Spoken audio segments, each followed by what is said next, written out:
Hello, it's time to stream. We're bopping. Yeah, this We game are bopping. music is always a bop. I guess I should load the thing. We just met the Grim Reaper or something, right? I don't think that's quite. I guess that is kind of what happened. We're on a date. I don't know if we know it's I don't think we know it's a date, but we're on a date and we just had a hallucination. Right. Um and it was cool and weird, and I think we yeah, fell asleep. I think we fell asleep, had a Yeah, weird dream on the beach. Hello Fenrir, it is in fact time to bop like lesbians in a gay bar in 80s Hong Kong. that is what we are doing. Literally that. Okay. Literally that. Yeah, last time I feel like we're about to wake up and we're gonna be on the beach. Yep. So let's go. Let's get on the beach. Let's get to the beach. Oh, there's a lot of dots. That's Sam. You were Sam. I was Sam. Who was Sam? Sam is I think you're Sam. It's been 3 weeks. right. I am a Sam. You am Michelle, Sam. did you fall asleep? Michelle. It was dark when I woke up. I couldn't make out any lights in the sky or much of anything else before me. The sound of the ocean waves told me I was still on the beach. But I couldn't see where Sam was. I need to turn the game audio up. It's suddenly very quiet. I felt a cold chill run through my spine. It was unnerving to be alone in the dark like this. Ah, Sam? Where are you? I'm here. I felt her hand on my shoulder. Sam had been next to me the whole time. Are you alright? You look scared.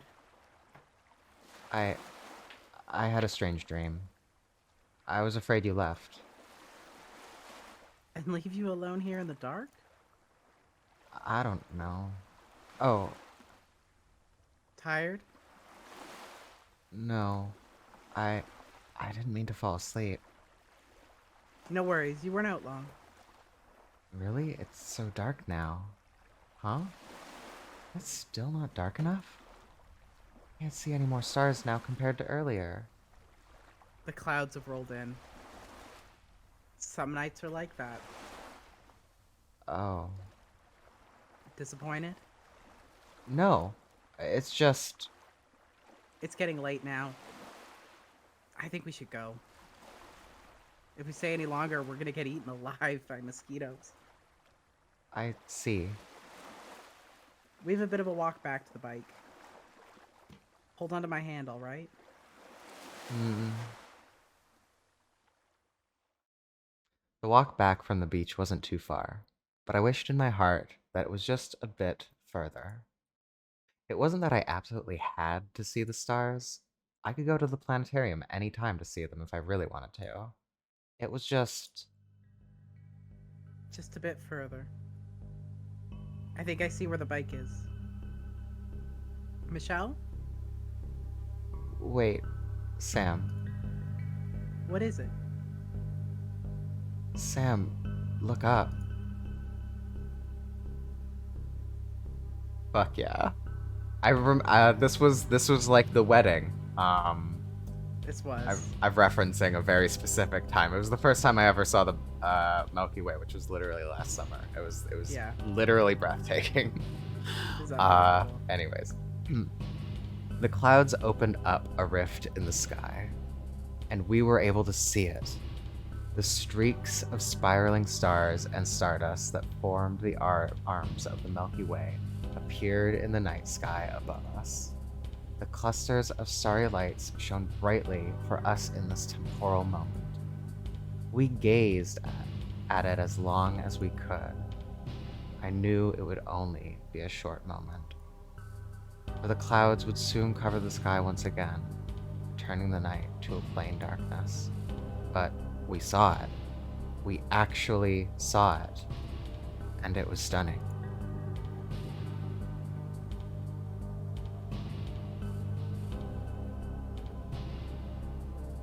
I looked over to Sam. She was looking up to the sky. Her eyes were wide in awe. She was smiling from ear to ear. My heart swelled up with an unknown joy. My chest felt tight, as if my heart was going to burst. It was a heavy feeling, a cathartic release of emotions. It was almost frightening. I reached out for Sam's hand in the darkness. She gently squeezed my hand back. I felt reassured that I was here on the same plane with her, and that we were living witnesses of this night. Beautiful. It really is. It's tremendous to see the stars like this with your own eyes. There's so many more stars in the night sky than I could have imagined. Yes. It was quite a sight. I haven't seen a night sky quite like this before. I'm really glad we got to see it. Thank you for bringing me here. I had a good time coming here. It would be nice to see it again. Sam, Michelle? I'll always treasure this moment. Thank you, Sam. Me too, Michelle. We rode on Sam's bike back to the city. On the winding mountain roads in the twilight hours of the night, it felt as if we were the only people in the world. I held tight onto Sam, our dust-filled shoes flung out sand into the careless wind. Her hair smelled like the sun and the sea. Our moment together felt like a dream. I wasn't dreaming, though. I was in the real world. Time moved forward without bias, and soon the city lights came into view. I thought that the road back was short. Today felt as if I had gone to another country with Sam. Had the city always been so close? City lights shone so brightly from the distance, much brighter than the light of the stars. The road was smooth. We quickly entered the freeway. The city lights got closer and closer. I could almost grasp the light in my hands. I saw in the distance the city that we call home. It was the city that never sleeps. The city lights always shined so brightly. They never allowed the sky to rest.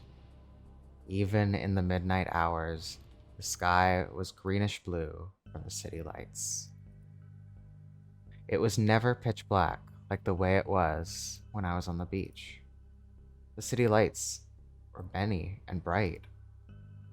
They shroud us from seeing the stars that were just above us, but I don't dislike them for that. Each shining light in the city served as beacons to the rest of the universe, saying loudly that we were here. We were here. And we existed in this moment. They were a sign of how many people were out there trying to make their claim to this place we call home. Sam and I were just one of the many. No matter what becomes of us, the city lights and the stars above will keep on shining.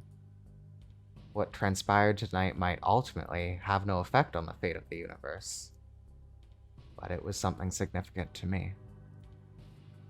I held on to Sam more tightly. I felt insecure. Cars and other vehicles sped by us as we entered the urban landscape. Though we were no longer alone on the road, our journey was its own. I could hear the sounds of the city clearly now. There were the sounds of traffic, the sounds of vehicle engines, car horns, and the audible crossing signal was unavoidable anywhere in Hong Kong. As we entered the city proper, we could hear the sound of people chatting on the sidewalks and the sound of music playing in the near distance. The city was still bustling at this midnight hour. My heart felt pained. We weren't going as fast anymore on the bike, but felt as if we were accelerating out of control towards something too unknown and abstract. It was such a heavy feeling. A part of me wanted to hit the brakes on this. Another part of me wanted to keep going, further and further. Why did I have to feel like this? I thought. Sam looked over her shoulder to me at this next traffic stop. I couldn't make out the expression in her eyes. All I saw was my own reflection in her helmet. It was well past midnight, and for the first time, I thought to myself that I didn't want to go home. Yeah, of course you don't want to go home, Michelle. Your mom Obviously. is sick and, like, tired of how late you stay out after you promised to come home probably, like, 5 hours ago. Uh-huh. And also, you're gay. Sam, Michelle, you are gay. You are a gay person. Sam, you are also gay, but, you know, didn't have to. But you're aware. You're aware of this. One of you is gay. The other one of you is also gay.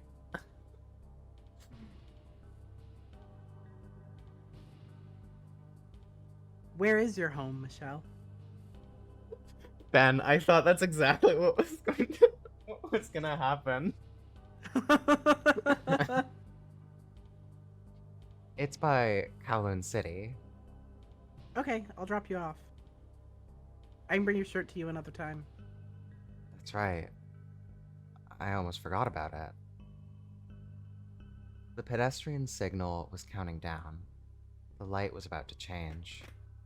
Sam took her foot off the road and back on the bike. I felt the forward momentum of the bike slowly inching ahead. Sam tightened her grip on the throttle. I should tell her. Before it was too late to turn back. Oh, Sam? Hmm? You don't have to take me back home. I want to go back with you. Michelle. Here we are. It had been quite late already. It was much past the time I should have been home. Okay, I realized we haven't said it, and I'm getting a sense that this is probably the scene that it might happen, is we have the Not Safe for Work DLC, because the reviews say it has, like, much of the story included in it as well. So if there is nudity, we have to not linger due to the Twitch guidelines, but I'm pretty sure it's fine. Twitch says in their guidelines you can't be horny about it. You can show nudity, but you can't be horny about it. You have to be so normal about the nudity and not horny at all. So we are just gonna keep zooming through. We're just gonna, we're not gonna linger on it. We're not gonna listen. You can do what you want in the privacy of your own home, but we contractually by Twitch are not allowed to be horny about it. So if there is nudity, you've been warned. We are going to be like a modern tech company and go zooming. So also on YouTube. Thank you. So stupid. I'm probably gonna censor it for YouTube because I'm pretty sure YouTube's guidelines are way stricter. Yeah, YouTube says you're not allowed to show it or be horny about it. Both. Twitch says you can show it, but it's just don't be weird. Yeah, so this is your warning. If you don't want nudity, pause or leave. Maybe I'll put a timestamp in the thing later. I can't really help anyone watching live, but I think also, yeah, I wish we could put like a message in the chat that says, "Okay, we're done with the." I don't know when they were done with the nudity. Rest of this game could be nudity. I don't fucking know. I mean, you can like throw it in the chat once we're past it, and if people pause, assuming they can just, like, watch I know the when chat. we're past it. That's true. That's true. We don't actually know. We'll try an estimate. Let's keep going. I'll put something in the chat. Yeah. It was much past the time I should have been home. Okay, so she's aware. I didn't have any other ulterior motives to be here. I just didn't want to go home yet. I wanted to say this to Sam, but I couldn't find the words to articulate this. I looked over to Sam. She acted cool and casual, as if such a scene had played out before her 100 times already. I didn't like that. It's been a long day. Want me to put on a movie?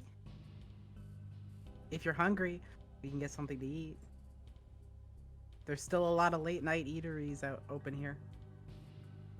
Midnight snack would be fun. There's wonton noodles. There's dim sum. There's barbecue. And let's not forget about Dai Long. Just name it. Uh, Sam, I'm not hungry. Oh. I looked around her place. It was hard to look at Sam in the eye for some reason. I saw a familiar blouse hanging by her bed. Oh, that's right. I almost forgot. Here's your blouse. Sam handed me my blouse. It was neatly pressed. No stain or damage could be found. It's lucky it didn't stain at all, right? Sam looked over to me. Her eyes seemed to search for a response. We had spent the whole day together, yet this was the first time I had looked deeply into her eyes. I couldn't endure her gaze that seemed to look through me. I turned away. I had no words to say.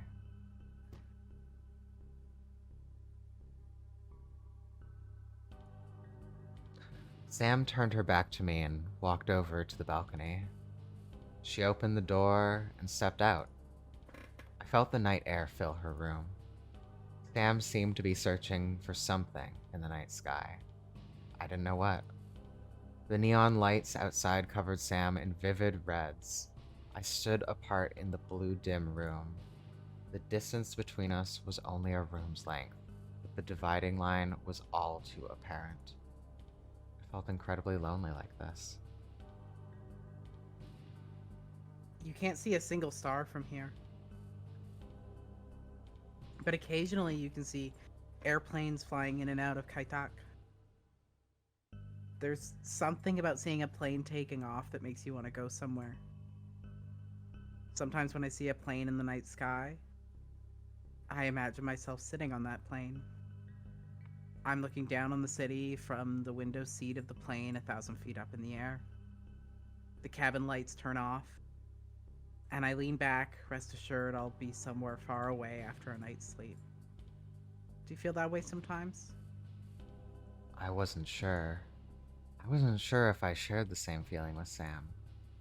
I tried to imagine the same scene that Sam had described, that I was up in the air, inside an airplane, looking out the window at the city lights below. Where was I going? I didn't have an answer for myself. There wasn't a specific place that came to mind where I wanted to travel. I searched for an answer in my heart. I wanted to go somewhere. It didn't matter so much where.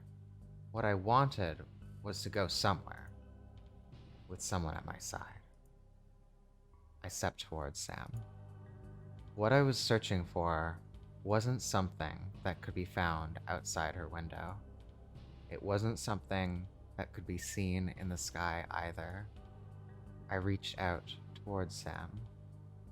I hoped that she could answer me. Sam? Michelle? Sam, how do you feel about me? Michelle, Forget it. It's nothing. I like you. What do you mean? I would like us to be more than this. More? I don't understand. How could two women... If it's something possible with you,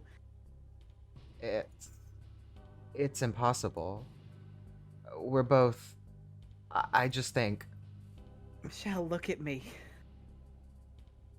Michelle, don't tell me what you think, but rather how you feel. Feel? I feel... I feel like you're an old friend.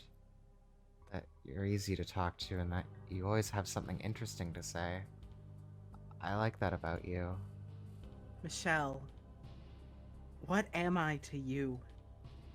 Uh, When we kissed last time, did you feel it to be wrong? kissed? It, it did, but it didn't. I can't tell you. Then if we kissed again, would it be alright? Sam, I, I don't know. I had a really good day with you. Michelle, you're a charming person. I want to be with you more. I want to get to know you more. I have a good feeling just from being with you today. I want to go somewhere again with you and talk with you more. If you don't mind, I want to kiss you again. I want to be someone close to you. I want to hold you and touch you. Sam, please. That's too much. I can't. You can't? I, I don't know. I never felt this way before. My heart is pounding so fast. I don't know what to do with it. Michelle, Um, may I?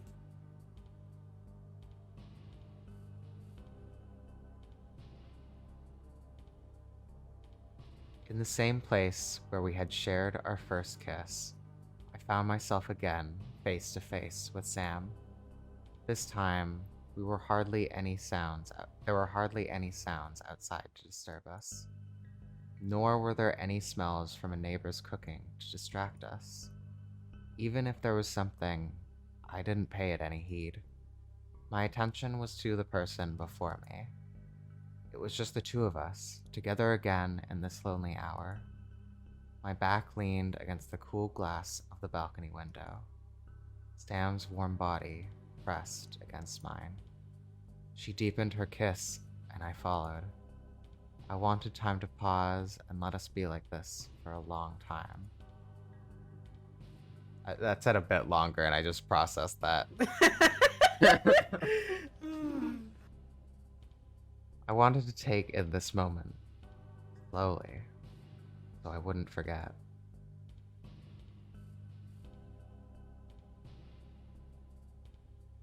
When I broke free from her kiss, Sam held her arms around me gently. I looked into her eyes. Michelle, I want to show you my feelings. More than this. I am. Please. Just kissing is already enough for me. Michelle, are you scared? I'm not. Then can I kiss you again? Sam.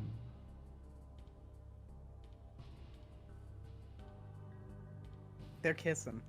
That's kissing. We kissed with passion. I didn't stop Sam. I couldn't. I couldn't deny that I wanted to understand this feeling that I had with Sam, even though my logical being said that I should push her away. It shouldn't be like this, I thought. I shouldn't be like this at all. But against all reason, I tightened my embrace. I held Sam closer. I couldn't explain to myself why. Why tonight? Of all nights, I could go further with her.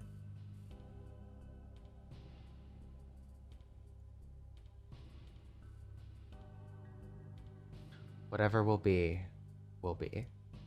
until the sun rises. No rules. You can be gay when it's night. That's how it works.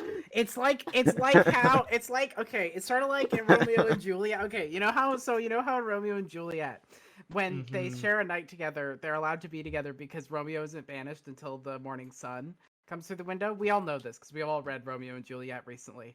It's sort of like that. The rules are like it doesn't count until it's the morning. Okay.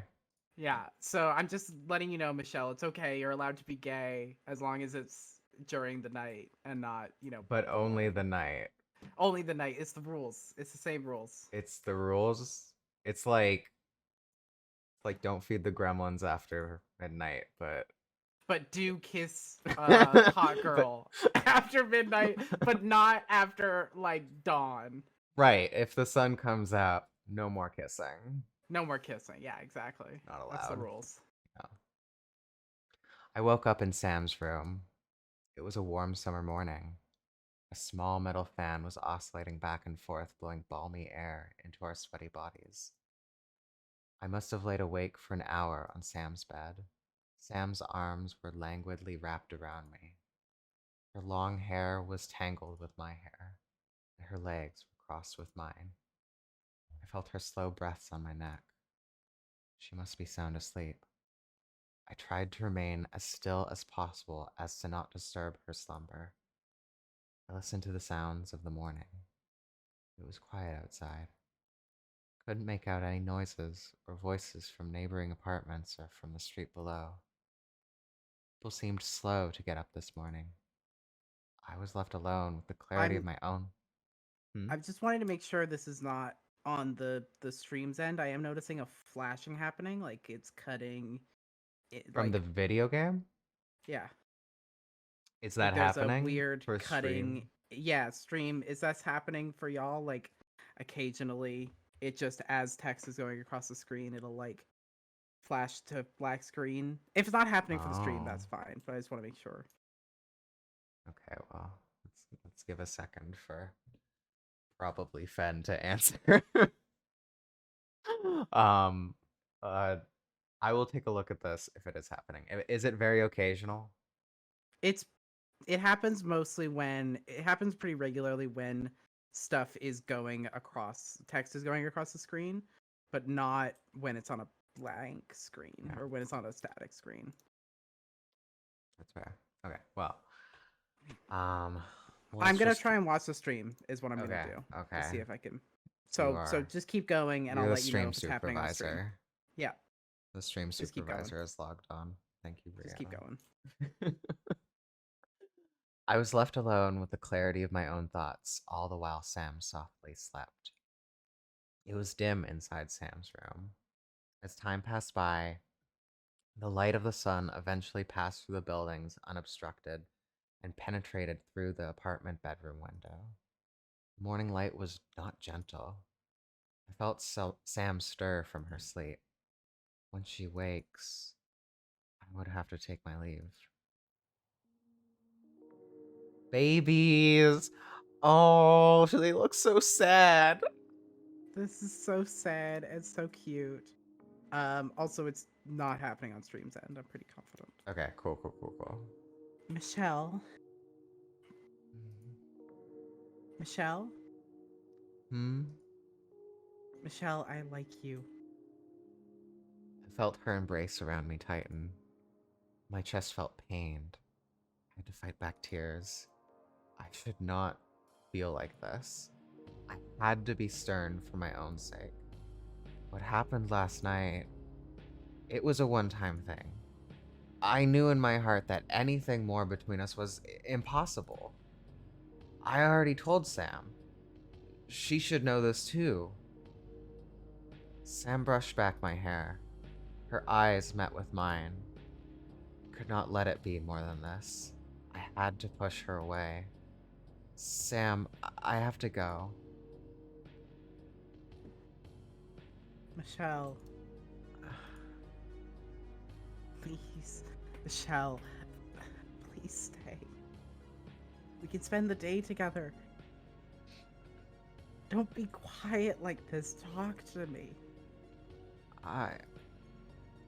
I can't be like this with you.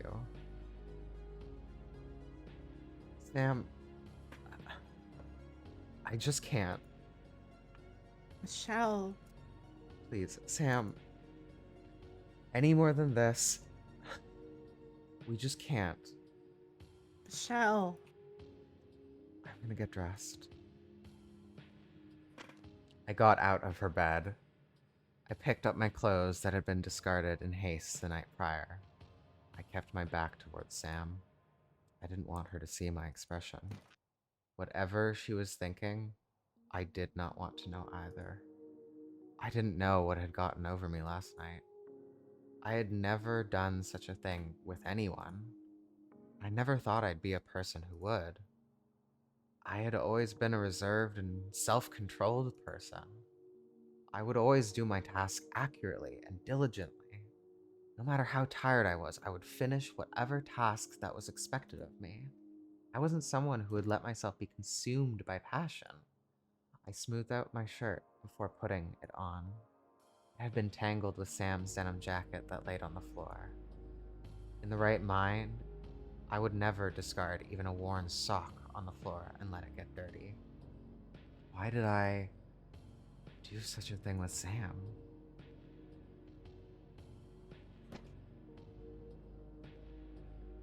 An answer floated up from my subconscious and lingered in my mind.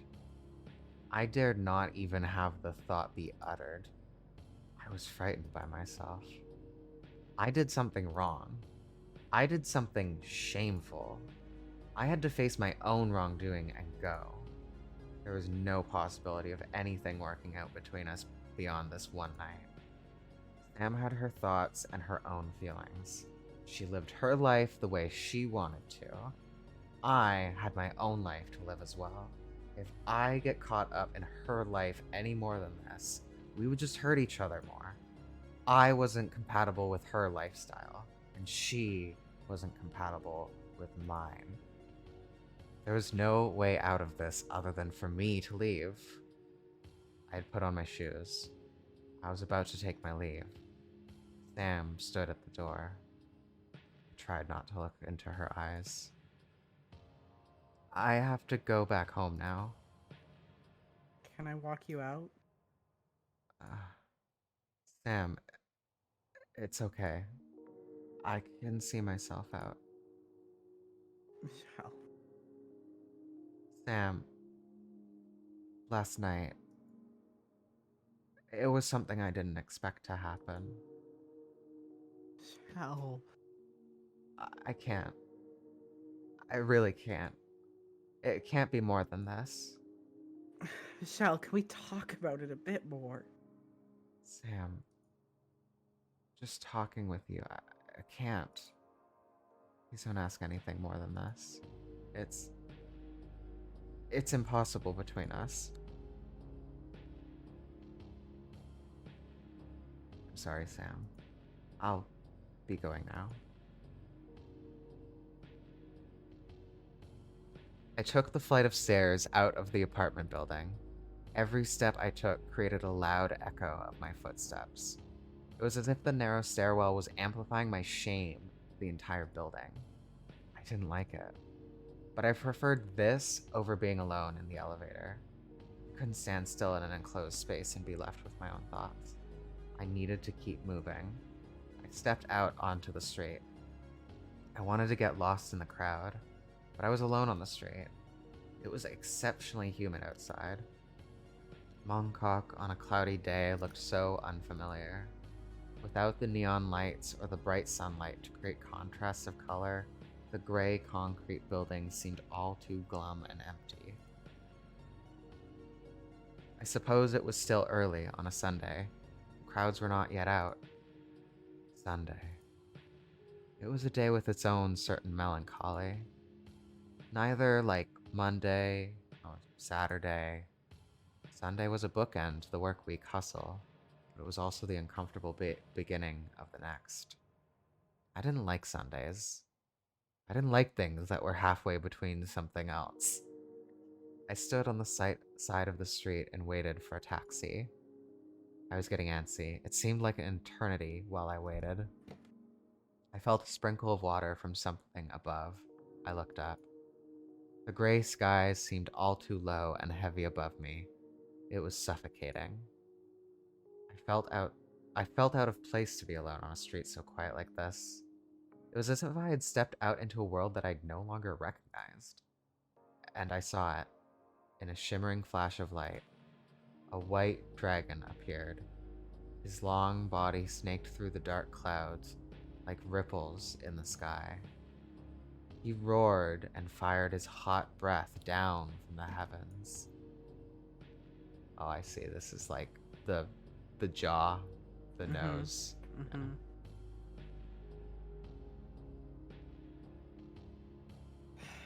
I saw a taxi come my way. I better hurry home before I'm caught in a thunderstorm. You know when you're thinking of literally anything except the thing you should probably be thinking about? Mm-hmm. Because you don't want to think about the thing. God. Oh, Michelle. You disaster. Mm-hmm. Oracle and Bone. Brianna. I mean, just they wanna are I just want to local. have You a just want to conversation. you just want to have a conversation? You just want to have a conversation. Yeah. I just want to have a Just conversation. want to have a conversation. Yeah. Oh boy, I'm excited for this scene. Okay, hang on. All right, I gotta prepare myself. All right, I'm ready.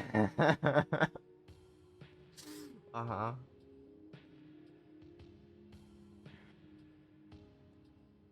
Damn, this is like long preparation. Oh, I'm ready to go. Well, you didn't say anything. I thought you were still preparing. I did. I said I'm ready. Oh, I'm okay. ready. Oh, I didn't hear that. Did anyone else hear that? I didn't hear that. I thought you were just like fully centering yourself, like Let's go. full, Come on. full. Okay, all right. I returned home in the afternoon. My shoes were scratched and dirtied. I'd come home looking like a mess.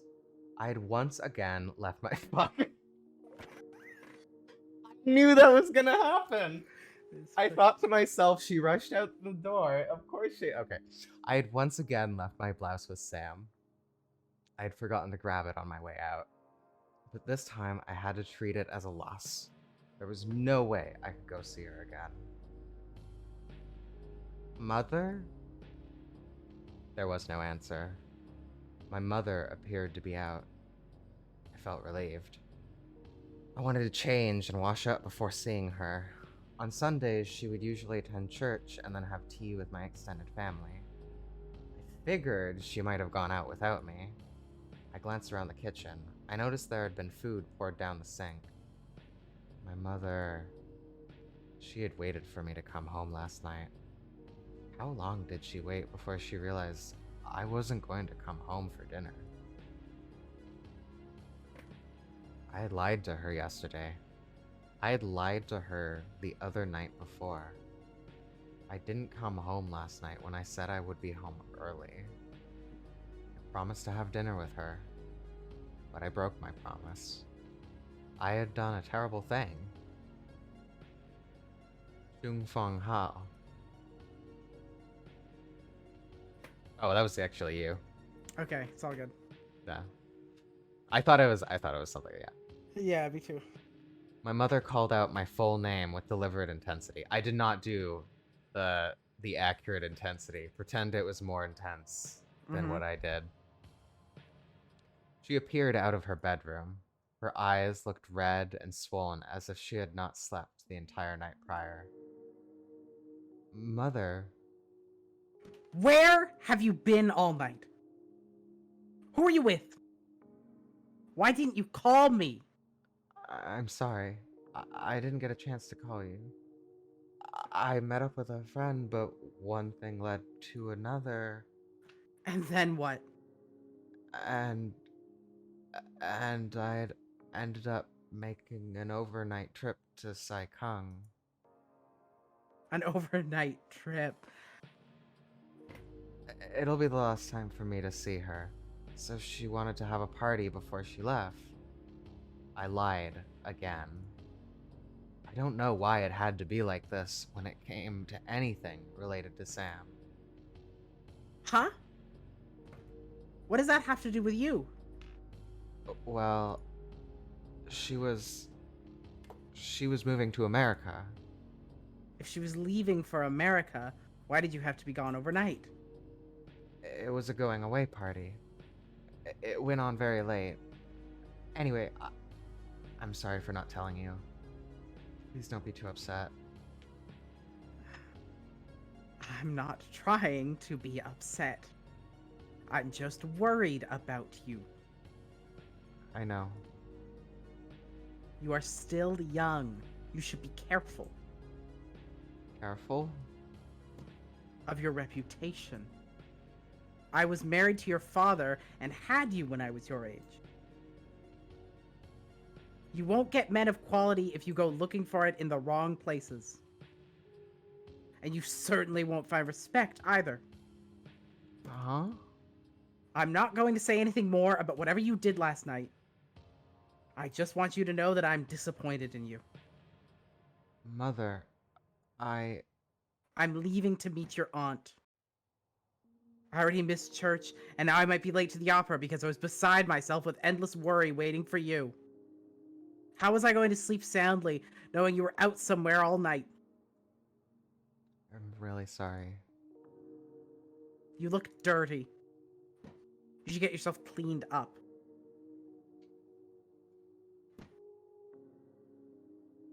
I lied again to my mother. There was no way I could tell her the truth about what happened.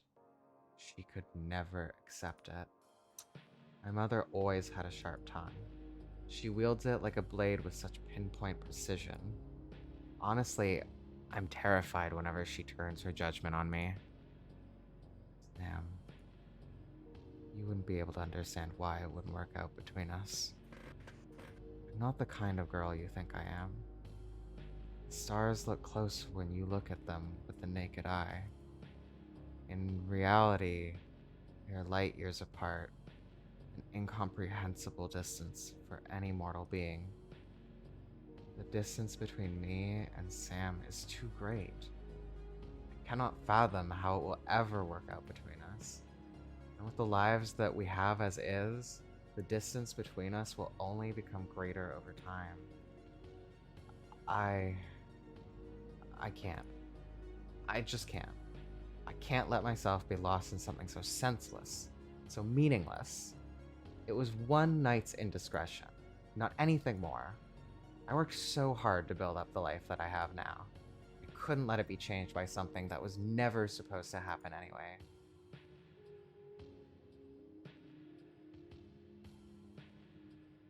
I needed to prepare myself for tomorrow's workday. I had resolved to end my contact with Sam from the beginning. But somehow, despite my best intentions, things had gone completely against what I had originally sought out to do. I couldn't change what had already happened. It was a momentary lapse in judgment that I have to accept. All I could do at this point was to move on with my own life. I would start by taking a hot shower. After a long day of keeping myself busy, I threw myself onto the bed and shut my eyes tight. There was nothing else left to do other than to surrender my thoughts to the void. Try as I might, I couldn't fall asleep. My thoughts persisted to cycle back and forth between memory and regret. I wanted to turn my mind off. I didn't want to think about anything anymore. There was already enough on my mind to think about. To think about Sam, I couldn't. It pained me too much just to think about it. I wished for the long night to come to me soon.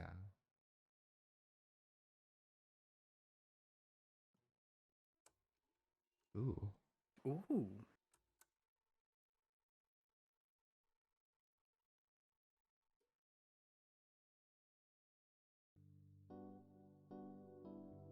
Ah. You're both these people, aren't you? You're now the dad. Congrats. I'm not. Okay, alright. Hey, when are you going back to your work?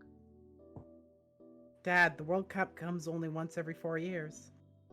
I don't have sports cable. And you're my only father in this world.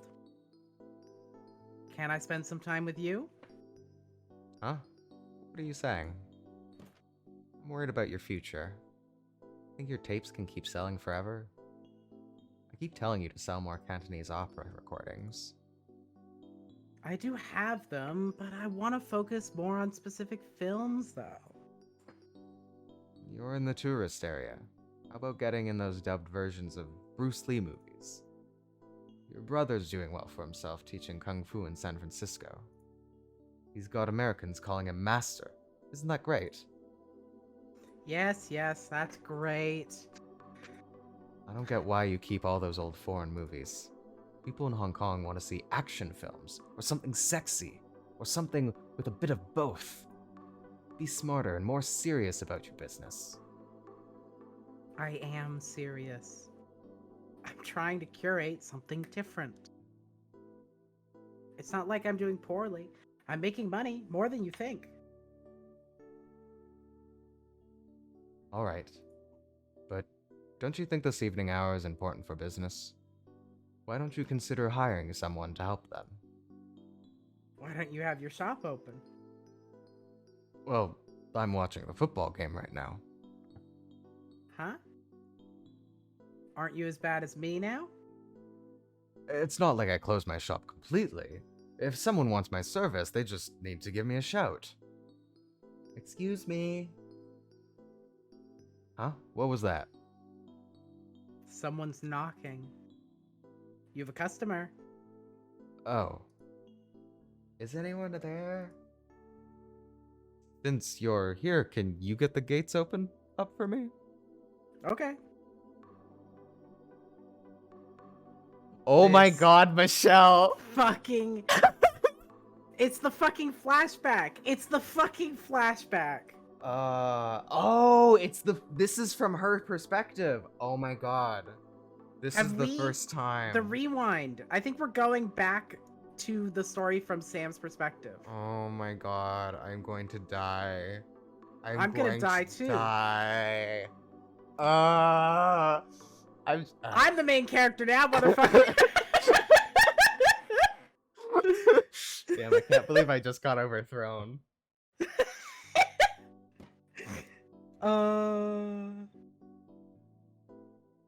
When I first met Michelle, I was charmed at first glance. I like women with sharp eyes.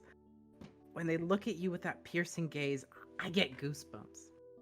Anyway, that's probably why when I saw Michelle looking back at me with those eyes, and seeing her dressed to the nines in a pressed blazer suit and her feet adorned haphazardly with a pair of pink sandals, I have to say it left quite an impression in my mind. I couldn't help myself to tease her a little. It's in my nature. I can't change this part about myself. Excuse me? Oh, a customer. Wait just a moment.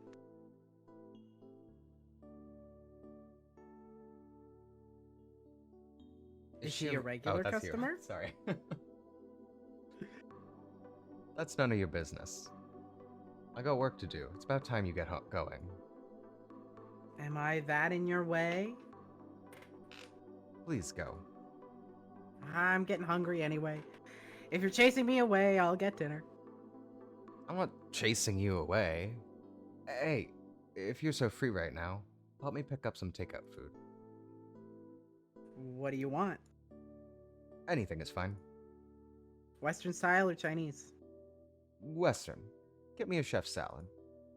Okay, one chef salad. Anything else? Oh, since you're coming back, can you pick up some crickets? Huh? For your prized Oscar fish? Yeah, he's starving for live food. Why can't you just throw in some cockroaches off the street instead? They're free. That's disgusting. My poor fish. Don't they eat bugs? Crazy. Cockroaches will kill it. I'm not feeding something so dirty to my fish. If it's that troublesome, just feed it flake food. What? You don't understand. My fish is a primal animal. A predator needs to hunt to satisfy his instinct to live.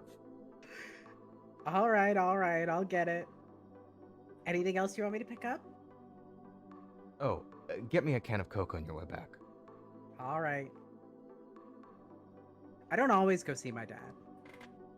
From time to time, we might meet to have dinner. Otherwise, we don't see each other very much. My dad never really knew how to be a dad. When I was a teenager, I got the idea that he didn't want to be the moral compass in my life anymore. So I moved out. I learned that so long as my dad didn't know about my business, he had no complaints. Age and time might have softened him, but his heart is still old and conservative. If we were ever together too long, we were bound to argue. It was better for both of us to continue living apart. We could live our own lives separately without much intrusion. He had enough to worry about already. He does not need a daughter like me burdening him. Today, I just got a feeling my dad might have been lonely. Summertime brings about a certain melancholy in my household.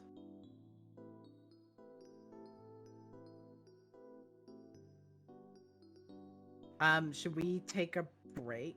Yeah, it's probably a good place to All right. take a break. So We'll be back in a sec. Also, I'm now Googling what an Oscar fish looks like. Thank you. Because I'm very curious. Oh, this is very cool. Ooh. It what- looks like it has lava coming out of it. Okay, wait, I have to Google Oscar fish quickly. Oscar fish. Everybody Google Oscar fish. Oh, it is cool. That's a cool fish.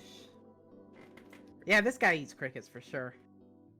I'll show a fit. I'll show the fish when we're back. Yeah. But Though yeah, I but- would still want to put forth my theory the dad eats fish food. Thank you. doesn't eat fish food.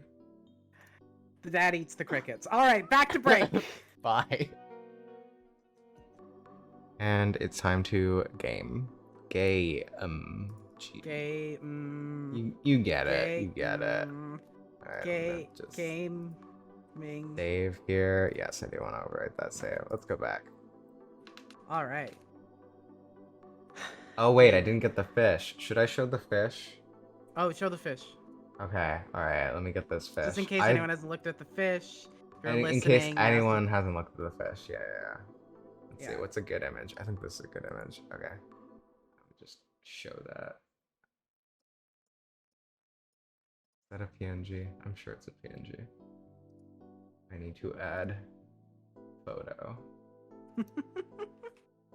This is normal. This is normal.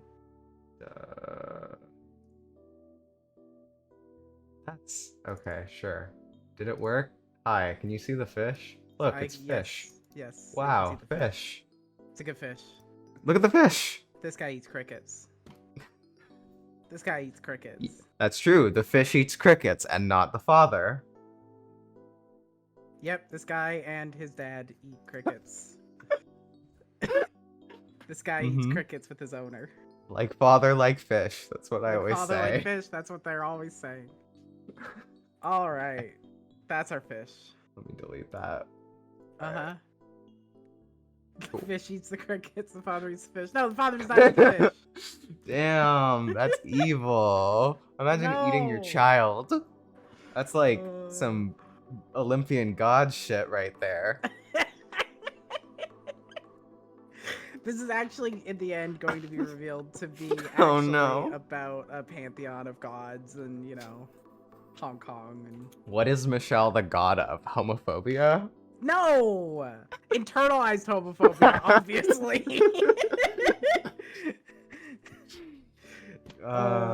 That's true. As Nat points out, that's not evil. That's animal husbandry. We'd be doing that for millennia. That's true. I prefer animal wifery. Okay.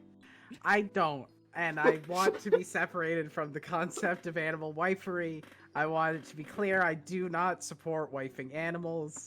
And I But think you it's kind support of weird. husbanding animals.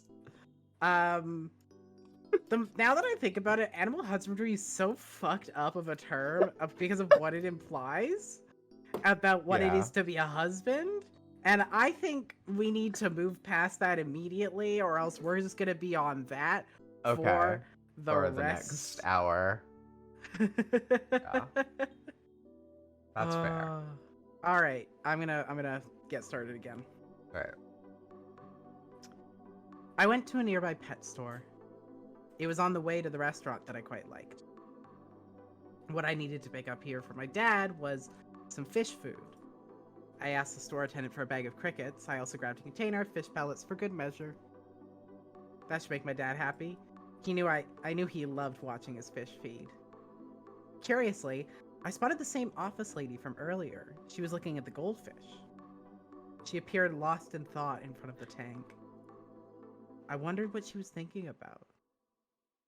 I would say I am a careful person. A very cautious person, even. I know the cues of social conduct. I certainly wouldn't stick my nose in a stranger's business without good reason. But there was something drawing me to keep looking her way. Something about the way she gazed at the goldfish in the aquarium had made me feel oddly nostalgic. There was a time in the past when my dad would have brought me to the same pet store. I wasn't even tall enough to look into the fish tanks then. He would have lifted me up onto his shoulders to let me look at all the fancy goldfish. I would look at them with innocent wonder and awe. That was a long time ago. Was she reminiscing a similar memory? I wondered.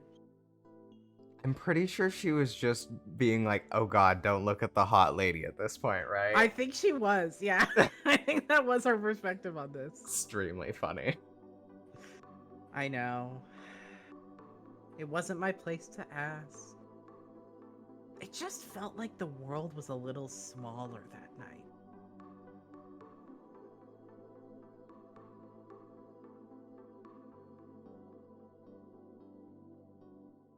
Michelle Fong Ha Chu Chung. I regretted that I didn't leave Michelle my number. It was on the tip of my tongue when I was sending her off the other night. Why didn't I push to say it? I was playing it too cool, I thought. I was never shy about this kind of stuff, but I really should have given her my contact at that moment. Oh well. I was moping all day about it in the store. It was a typical day for me, business as usual. I would open the store at noon. The first few hours were usually quite slow. It's usually not until late afternoon when people would start to stream in after their school or work. Things would then pick up, and it would stay pretty steady until I closed the store for the night. It was mid-afternoon when I got a familiar visitor. It was Cecilia. She drops in at my store from time to time to chit-chat. Sometimes it was just to catch up, and sometimes it was to solicit me to spend money at her bar. Usually it was a bit of both. She rarely had interest in movies. Cecilia owns a bar that's quite popular for girls in the know. I hadn't visited her bar recently. There was no particular reason why I haven't gone. I haven't been feeling up to it. I probably made Cecilia feel worried. Cecilia is like a sister and mentor figure to me. She had been with me through love-struck pining and lovelorn heartbreak. She'd seen me at my best and she'd seen me at my worst. Cecilia was probably the only person that I trust enough to talk to her about my personal issues. When things weren't good with my dad those odd years ago, she helped me find work and a place to stay. I used to be so headstrong, especially when it came to anything about what my dad had to say. If I hadn't met her, I'm not sure where I would have ended up. Right, that's me. That's you. Samantha. Don't forget to come by tonight. I have performers. I need a big crowd to keep the energy. Of course I won't forget. I wouldn't have dressed up otherwise. You better come. I haven't seen you come by at all these days. Did something happen to you? Not really. I've been busy with the video store, and I haven't been really feeling it. Is that really so? Not feeling it. Coming from you. Don't tell me the diamond's losing its shine. I don't know, I guess I'm just getting older. You're joking. You're so young. I have white-haired ladies that still drop by from time to time. Tell me, is there someone there you're trying to avoid? No. Then why have you been sighing all this time? There must be something on your mind. Really? Have I sighed that much? You have. Is it Mabel? You know, she doesn't work at Ruby anymore. No, there's nothing like that between us anymore. Then what is it? I met this woman. Oh ho. And That's it. That's it. that's it. Unusual of you to be this pitiful. What is she like? Do I know her? Her name's Michelle. I don't think you know her. She's an office lady. I met her the other day when she was getting her shoes fixed at my dad's store. I didn't really get her contact or anything, but I think we had hit it off pretty well. Huh. When did you like vanilla flavor? What? Don't say that about Michelle. It's true, though. It's extremely true. It's extremely true. Are you delusional? What happened to you? What is it? Let me tell you as your sworn sister. Don't get your hopes up. An O-L? Office lady. Oh, of course, that makes sense. An OL wouldn't want to have anything to do with you. Fun and games, maybe, but I don't think it'll be anything more. In fact, someone with an appearance like that is more dangerous than you think. Just because you've had bad experiences doesn't make it universal. Oh my god! I think you were right. But, Uh-huh. I'm teaching you a lesson. All right, let's see about it then. I think it's something. Something in your head. Well, I'll believe it when I see it. Okay. You're so confident. It's not like that. I feel we connect. When we talk, I get a good feeling. I know we just met. It's hard for me to explain it. The feeling I have is like one of those stick-on pads for back pain. It starts off icy cold and then gets really hot. You know, the ones you buy in the big, bright drugstores. I think it's like that. Uh-huh. If you need medicine, you should try the Chinese herbs that I recommend instead. More trustworthy. I don't get why you like this type. I don't know. She seems to me like a straightforward person, but I feel she has something quite interesting underneath her exterior. I want to get to know the person underneath. And I feel she's interested in me like that too. Huh. Is that so? I'm surprised. I have never seen you like this before. Don't cry to me when you get heartbroken. I'll try not to. Well, if you do end up heartbroken, I really don't mind if you come to me. Oh, one of these days you have to take me up on the trip to Brazil. Brazil? That's too expensive for me. I never asked you to spend your money. Just hold my bags, take some photos for me, alright? Cecilia. Well, I'd love to chat more, but I better get going. I'll see you tonight. All right. You better come, or else. Sure. Bye, big sis. I know Cecilia was only looking out for me. It was a long shot for me to meet Michelle again. It was a big, big world, and I got nothing else that connected me to Michelle. But somehow, by the luck of the gods, Michelle really did come by to see me. I hope this little miracle didn't use up whatever luck I had entirely. Cecilia would be surprised, I bet.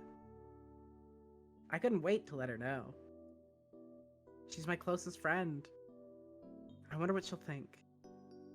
I haven't felt so anxiously worked up about something in such a long while.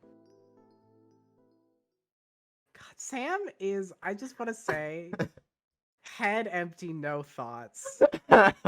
She is so... Golden Retriever girlfriend. She really is the Golden Retriever girlfriend. She's just like... Relatable. I know, I feel like we connect, though. Like, I think we just, like... We're just destined to see each other. It's just so good. Like, we just have a connection. There's Michelle, just something under... Michelle, meanwhile, I'm gonna puke. I don't know what I'm doing. I feel insane. There's something hidden under her exterior. I wonder what it is. It's homophobia. It's internalized homophobia. I love Sam.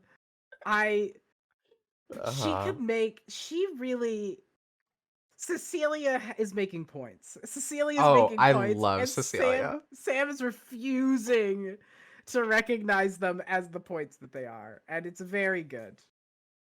I want to think that I am Cecilia, but I think I am Sam. I'm Sam. I'm 100% Sam. Yeah. Yeah. Always dancing on the fine line of subtlety between intent and indecision. Such is the reality of living between the margins of good and poor society. I knew in my gut I could not and should not push more than this. But was I in the wrong? Was I overthinking? Was it all a personal delusion? I know I haven't made my intentions clear, and neither did Michelle. There was an etiquette to follow in everything. If only I'd been a man, it would have been all too evident. Some people prefer things like lukewarm water, but I couldn't stand it. Give me something ice cold or scalding hot. Indigestion be damned. I suppose, though, if I were a man, someone like Michelle would have never gone along with me. What do you do? My mother in heaven, I'm sorry. You're watching over an errant daughter. Please, if you are hearing my prayers, please give me the strength and courage to live out the best and most righteous life. I watched Michelle dial a number from my phone. I was cool. I was as composed as the ocean. Michelle would call for a ride home, and I would return to the sea. But it wasn't as if fish were without desire. And we're back here. We're back here. It happened organically. Our first kiss. I admit the ambience wasn't quite romantic. The lighting did not really bring out the most flattering complexion in either of us. I could hear the Fong's loud talking again. The smell of Auntie Lee's cooking next door was a temptation of its own. But it was sweet, our kiss. And it was real. Michelle, I don't know any other way to convey my feelings to you. Please, if you're going to push me away, do it now. Michelle quietly accepted the kiss. It was a tender moment we shared. When I opened my eyes, Michelle looked away from me. She pushed me aside, gathered her belongings, and left without another word. Michelle is a person within the margins of society. I was thinking that she might have felt differently about me, though I knew from the beginning that it would be difficult for someone like her to accept such a thing. The idea of romance between two women had probably never crossed her mind before. Would she want more than this? Would she want to pursue this further? Michelle left the apartment in a rush. When I saw her leave in a taxi from my balcony window, it had hurt. It had hurt so much. I didn't know if I would see her again. I wished sometimes that it wasn't like this. Mother in heaven, I become a wayward daughter. I was 12 years old when I had my first period. When I told my brother about it then, he said I should talk to my dad instead. When I told my dad, he said I should go to the drugstore to get medicine. When I asked the man at the drugstore counter what medicine I should get for bleeding, he told me to go to the hospital. I was scared. I really thought that I was going to die and join you in heaven, you know. I told this whole story to the nurse at the hospital reception, and she just laughed and handed me a sanitary pad. She said that I was an adult now and that I just have to get used to monthly bleeding. I realized then that I was different from my brother and father in terms of treatment and biology. And I think since then I became conscious of myself. I wanted to be the daughter that I imagined you would have wanted. I really did. But things sometimes don't go the way you want it to go. I remember when I was 13, when all my friends were talking about their crushes, I couldn't join in on their conversation. I felt I was no longer growing up along with them at the same pace. I was first among them to get my period, but I was last to feel a simple crush. How could that be? They said I was a late bloomer, but years had passed and I could never really bring myself to like another boy. It troubled me. If I couldn't find a boy that I liked, how would I be able to get married and become a good mother like yourself someday? The thought troubled me deeply then. And then it happened. When I was 16, a girl in my class said she liked me. And I liked her back. Simple as that, it just felt right. Maybe I was born with this wayward spirit. I don't know why I have this inclination in me. Was I a bad person? Was I in the wrong? In the end, I decided it wasn't anything to be ashamed about. It was too much to think about. I never meant to hurt anyone. Especially not you and not Dad. Oh, Mother in Heaven. I know you're always watching me from above. Please don't think that it was your fault or your absence that made me become this way. I hope you can see from above and understand, Mother. Please forgive me if I've made you sad. I'm doing my best to be a good, honest person for myself and everyone. I wasn't a good daughter to my father. But things between us aren't so bad anymore. It has been 10 years since then. Looking back, I can't believe I still did that. Leaving home the way I did when I was still fresh from high school. My brother had already left for America. It was just me and my dad at home at that time. I had gotten into a big argument with my dad. He did not agree with my after-school activities or the relationships I chose to pursue. It wasn't normal for a girl my age to leave home, but it felt as if I had no other choice then. I couldn't bear it to be shamed and berated by my own flesh and blood day after day. So rather than bending to my father's will, I left home. I'd be like my brother and live my own life. I had a hard time making it out there on my own at first. I spent many sleepless nights wandering the city. Baby Sam. Baby Sam. I hadn't quite finished high school, so I had a hard time finding a job that could afford much of anything. I was running out of money fast. All I took with me was a bag of clothes and whatever cash I could find in the house. Odd jobs here and there weren't enough to cover my living expenses. I rotated places where I could spend the night. I stayed with friends sometimes, other times I slept in hostels and cheap hotels. I definitely did not consider going back to my dad as an option then. It was pure luck that I met Cecilia. At that time, she was the manager of a bar that I stumbled upon. Something about her particular bar made me feel that it wasn't a bad place to be. So I walked up to her and asked for a job. Of course, I was rejected. But I had a strong feeling about her.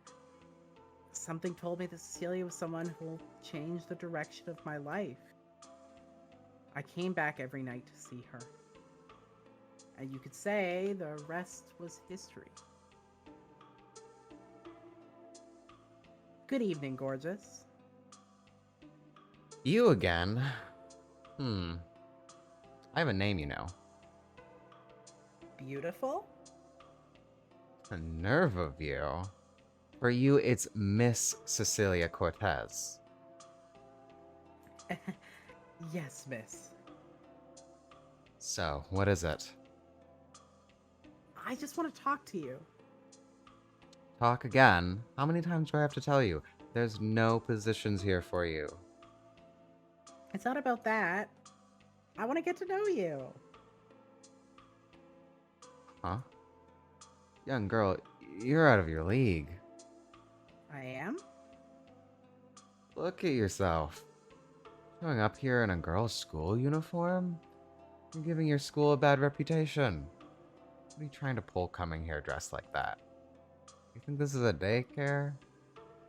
Well, I am looking for extracurricular learning. Can you at least change out before coming here? People will think I'm intentionally letting in underage kids. I don't have any other clothes right now. Hmm. Ah. Alright. Alright. I'll hear you out, but not in here. I don't want anyone to think you're up to some funny business. Huh? I'm 18, you know. What? You look like you're 13. Show me your identity card. I forgot it. Hey, that's illegal, you know.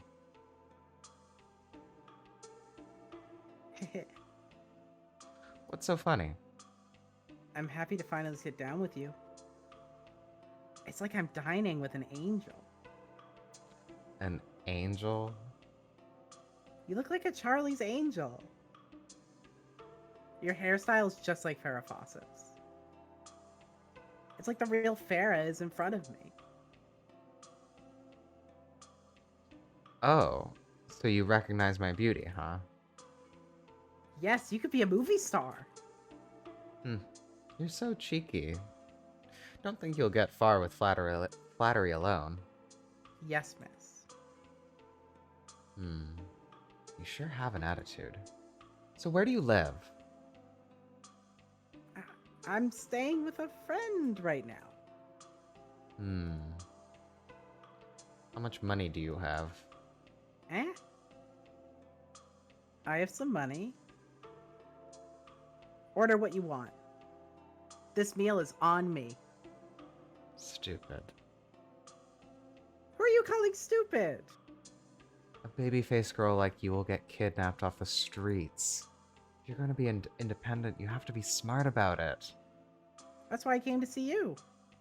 What? You can get work anywhere. Don't keep bothering me in my establishment. It has to be with you. Say that again. I get a good feeling with you. The lights, the music, all the people. It's comforting to me. I feel really good to be there. That's all. I want to learn from you. And learn how to create such a place for myself. You're strange. I guess. Are you still in school? No, I finished. I see. Can you speak English? I can. Say something. Hello, how are you? Are you visiting Hong Kong? No, sir, you cannot have a photo with me. Huh? Good enough, I suppose. How about your math? I'm an A grade student. What's 14 times 12 plus minus 18? 150. That is elementary. Anyone would know that. You know, I was top of my class for math. A lot of people asked me to be their tutor. Uh-huh. Okay. Hmm? I have a cousin who needs some help at a record store. I assume you can pick up some shifts, right? Yes. Good. I'll put in a good word for you. Thank you. Hmm? Is that all the gratitude you have for me? Can I work for you? That again? Come back to me with a few more years under your belt. Eh. What can you do at the bar? I could be the bartender. You can drink? I can. What do you even know about bartending? I can make you a drink. Oh, what will you make? I'll make something suitable for an adult like you. Between the sheets. Huh. What a precocious little girl you are. You're still a diamond in the rough. Learn a thing or two from the real world first. Eh? A diamond in the rough? Don't look down on me because I'm so much younger than you. Maybe I'll take over your bar someday. Ah, such an attitude. You know, I'm not that much older than you. How old are you then? I don't need to tell you. Okay, baby girl. Your milk tea is here. Thank you. I promised Cecilia that I would work hard to repay her. I started working at the record store that she introduced me to. It took several years to save up enough money before I could open my own video store. The original record store had eventually closed down, and Cecilia acquired the lease on the space for a good price. Home video was taking off. I thought it'd be my opportunity to make it big. When they first heard about it, my dad and my brother had their doubts about the video store. It wasn't just about money. I had my own reasons why I wanted to run a video store. It was really hard. Even with Cecilia's help in the beginning, it was difficult to turn a profit. Business was booming for so many people in the new decade. But for me, it seemed like I was going to be left behind in the dust. A few years later, Cecilia had turned the old funk bar into a shiny new disco. From Chess to Ruby. She threw a big party to celebrate its grand reopening. It was around the time I just opened the video store. Oh my god, these outfits. These outfits! Oh, Incredible stuff. You love to see it. Oh, this is a very good point. Is Ruby has to have the it's italicized, absolutely. 100%. Hey, Samantha. What's got you looking so run down? I look run down? I guess I'm worn out from all the dancing. There's so many ladies keeping me on the dance floor. I finally got a chance to take a seat. You're so popular. People kept asking me the whole night, who's that sweet dancer? I thought I was supposed to be the star tonight. Really? Well, maybe now's the time you should hire me to work at your bar. I can be your star dancer.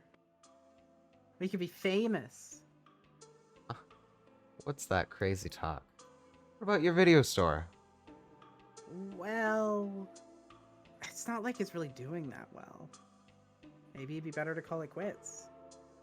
Sorry, Cecilia. I don't mean to be always depending on you. How many times I have to tell you, it's not an issue. You think running a business will be that easy? I keep telling you that you have to give it more time. Don't get yourself down just yet. Here. Let's have another drink together. Let's celebrate tonight. Come on, Samantha. You're a diamond. You have to let yourself shine. Cecilia, I don't know where I'd be without you. Thank you so much. You're really important to me. You're so grown up now. Look at you. Can't believe I first met you here in a girl's school uniform. Do you like my look tonight? Sure, better than before. Don't you think I match you now? What? Are you drunk? I'm taking that drink away from you. I'm only letting you drink Coke. Come on, Cecilia. Enough acting like a big sis. Why don't we dance the night away?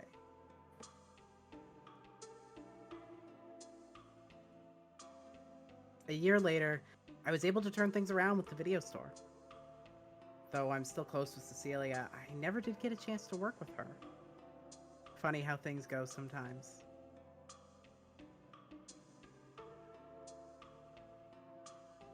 It was Saturday morning. Usually I would be tending my shop on a Saturday, but I'd taken the day off as I had plans to meet my dad in Sycombe. I heard my phone ring.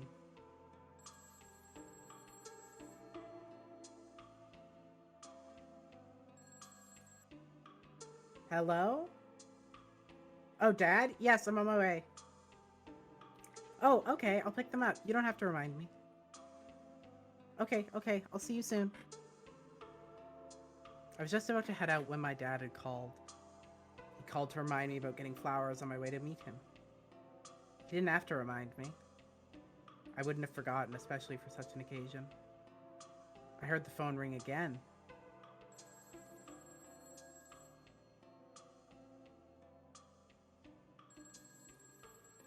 Again? When the phone sounded the second time, I let it keep ringing. My dad had a habit of calling back to nag me about some other thing. If anything, I was going to see my dad soon. He could talk to me then when I saw him. I had to get going if he wanted me to meet him on time. I lived not far from the Prince Edward Street Flower Market. My mother used to bring me there a lot as a child. There were always a wide variety of flowers on display at the open-air market. From my earliest memory, I remember my mother had always kept a vase of flowers in our home. Flowers brighten the home and elevate the spirits, she said. My mother, in my memory, was someone who always put a smiling face for everyone. I remember how satisfied she was to bring home a fresh bouquet of flowers. It was something that made her happy. I had gotten a bouquet of her favorite flowers. I was about to get on my bike and leave when my pager started beeping. I never thought I needed a pager, but it had been a gift from Cecilia. She said she needed to keep tabs on my whereabouts. I didn't like carrying it around at first, but now I admit it's quite useful to have. It had been Cecilia calling. She probably wanted to meet for dinner later. I'd call her back tonight. I put the pager back into my pocket. The pager buzzed again. I should at least hear her message. Wasn't good to ignore Cecilia. Who knows, maybe the shop was on fire. I dialed from the nearest phone booth. Cecilia had left me a message. It was about Michelle. She said briefly that she had met up with Michelle and that Michelle was waiting for me in the store. What was this? Of all the days that I actually have to be out. What should I do? I had a bit of time to spare. Oh, Mother, I'm sorry. There's something else on my mind today. Please forgive your daughter's impure heart. She can't play around with games of romance for too much longer. Please understand. She's trying her best to live an authentic life.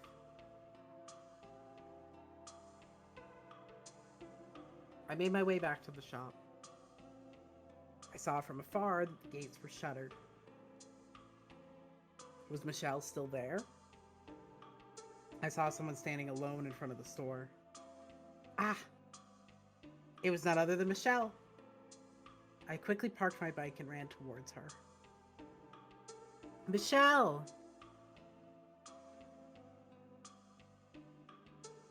She turned around and her eyes met mine.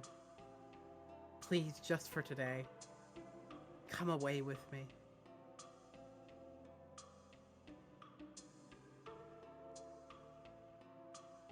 I brought Michelle to Saikung to visit my mother's grave. It was a special occasion. My mother is someone dear to me. I wanted Michelle to understand this side of me too.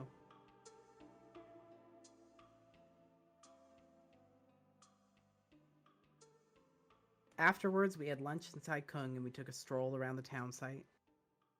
It was late afternoon when we had finished looking around. When Michelle pointed out the sign for stargazing, I suggested that we go to a place where we could see the stars. I didn't want to go back just yet. I wanted to prolong the time we had together for as long as I could. Once we leave this place, would she still want to meet with me? I didn't know yet what she truly thought of me. It was selfish, I know. I didn't want to let go of her time just yet.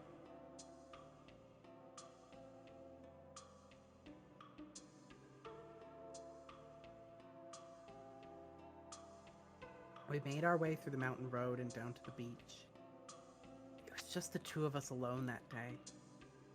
The weather was quite warm, but it was comfortable in the shade. We sat down in the shade of the trees and we looked out to the sea. Michelle placed a cool pack on my neck. It was a cute gesture. It felt nice.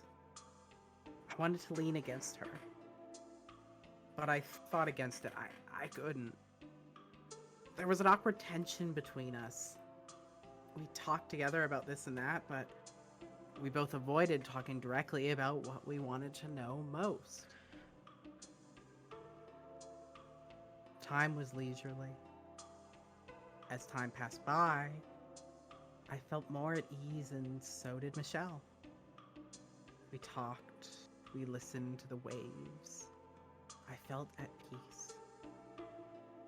I never felt such a feeling before with anyone. I didn't want the night to come so soon. Eventually, the sun came down slowly, and then one by one, the stars appeared in the night sky.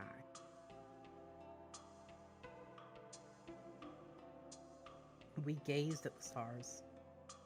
Michelle was inquisitive. I wanted to share with her all that I knew. And I was curious to hear from her what she thought. Would we share the same ideas? The same dreams? The same desires? I felt Michelle lean against me. She rested her head on my shoulders. Babies. Is this new art? Yeah, because she was asleep, remember? Oh. This is Sam's perspective. I'm I'm gonna die dying. here right now. I'm laying down on the ground.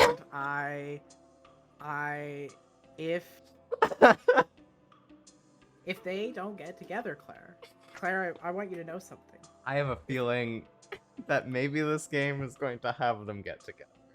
If they do not get together, Claire, Uh-huh. I am going to break into your house, and I'm going to find you for getting me so invested in this.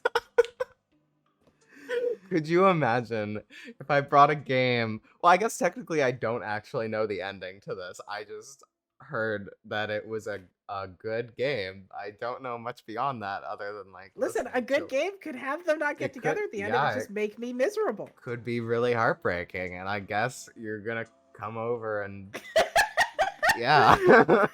As Spencer says, Claire, if they don't get together. I'm a woman with a very particular set of skills. Oh. Alright. I don't know where you are, who you are. I don't know what you want. Okay. Michelle had fallen asleep on my shoulder. She slept soundly. She looked a little flushed. It had been a long day for us out in the sun. Her eyes fluttered in her sleep. I wonder if she dreamt a dream. I gazed at her sleeping face and wished upon the stars a small wish. I didn't want to ask too much. But if I could be someone in Michelle's life, I'd be very happy. I didn't want to ask more than that. I just want her to be happy. The clouds soon covered up the stars.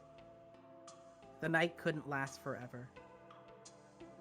And the dream would have to come to an end. It was late into the night. We had gone back to my apartment. Michelle had been quiet since we returned from the beach. A silent air persisted between us. In my limited years of wisdom, I've learned the best thing to dispel tension was to eat. It's been a long day. Want me to put on a movie, or are you hungry? We can get something to eat. There's still a lot of late night eateries open here. Sam, I'm not hungry. Oh. I wanted to know from Michelle what she felt about me. I had always been confident about my intuition, but I didn't want to ruin the already perfect day I had. I was content. I didn't want to push Michelle away again like I had done last time. Sam. Michelle?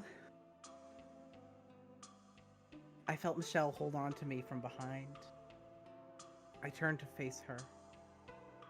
She asked me quietly with anticipation in her voice, how do you feel? You go. This is how do you feel about me? I thought this was like you quoting me to the anyways. Yeah. Narration. Yeah. Forget it. It's nothing. I shouldn't hesitate. I should tell her how I felt. I I like you. What do you mean? I would like us to be more than this. More? If it's something possible with you. It's it's impossible. We're both I just think Michelle, look at me. I wanted to express what I couldn't say in words.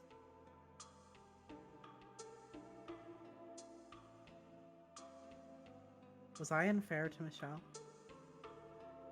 I adore Michelle. I didn't want to make her unhappy. If I could ask one more thing, I wanted Michelle to want me too. I'd woken up with Michelle in my arms. The room where I normally slept alone was filled with her presence. Michelle slept in my arms. Her touch was warm and soft. The way her body rested against mine felt like we were made for each other.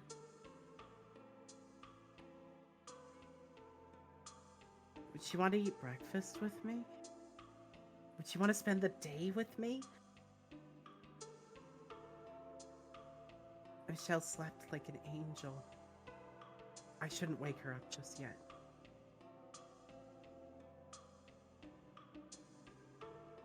It was sometime later in the morning that I felt Michelle fidgeting in my arms. She sighed softly. She must have been waking up. She turned to her side with her back towards me. Her tousled hair fell along her jawline and laid on her shoulders and neck. I wanted to trace my fingers along her bare skin. Michelle seemed so delicate in my arms. I wanted to hold her closer. I wanted to call out her name. Michelle? Michelle? Hmm? Michelle, I like you. Michelle slowly turned to face me. I said to her what I felt sincerely from my heart. I wanted to cherish this time we had together. I brushed back the hair covering her eyes. I wanted to express to her my affection. I was bursting with happiness to be with her like this. Everything that had happened yesterday was so wonderful. Michelle struggled to say something. I had felt her stiffen in my arms. Her expression darkened. She looked teary-eyed. Did she not feel the same way? I have to go. Michelle. Please, Michelle. Please stay. We can spend the day together. Don't be quiet like this. Talk to me. I can't be like this with you. A pang had rung in my heart. I just can't. Michelle. Don't, Sam. Any more than this. We can't. Michelle. I'm getting dressed. I suppose it couldn't be anything more than this.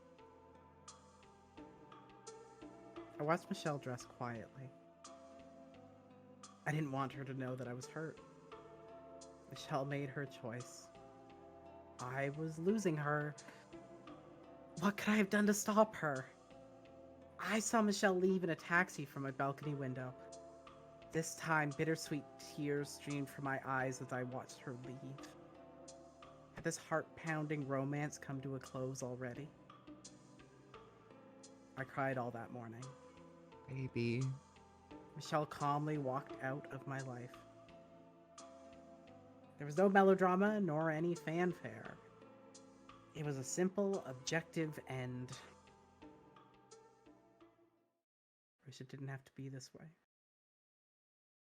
If there was a chance I'd see Michelle again, I hope I would be strong enough to.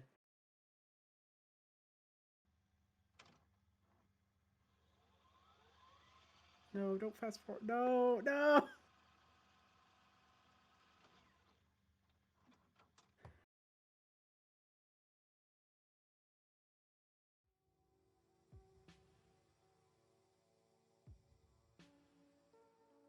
I think this I is wonder you. who.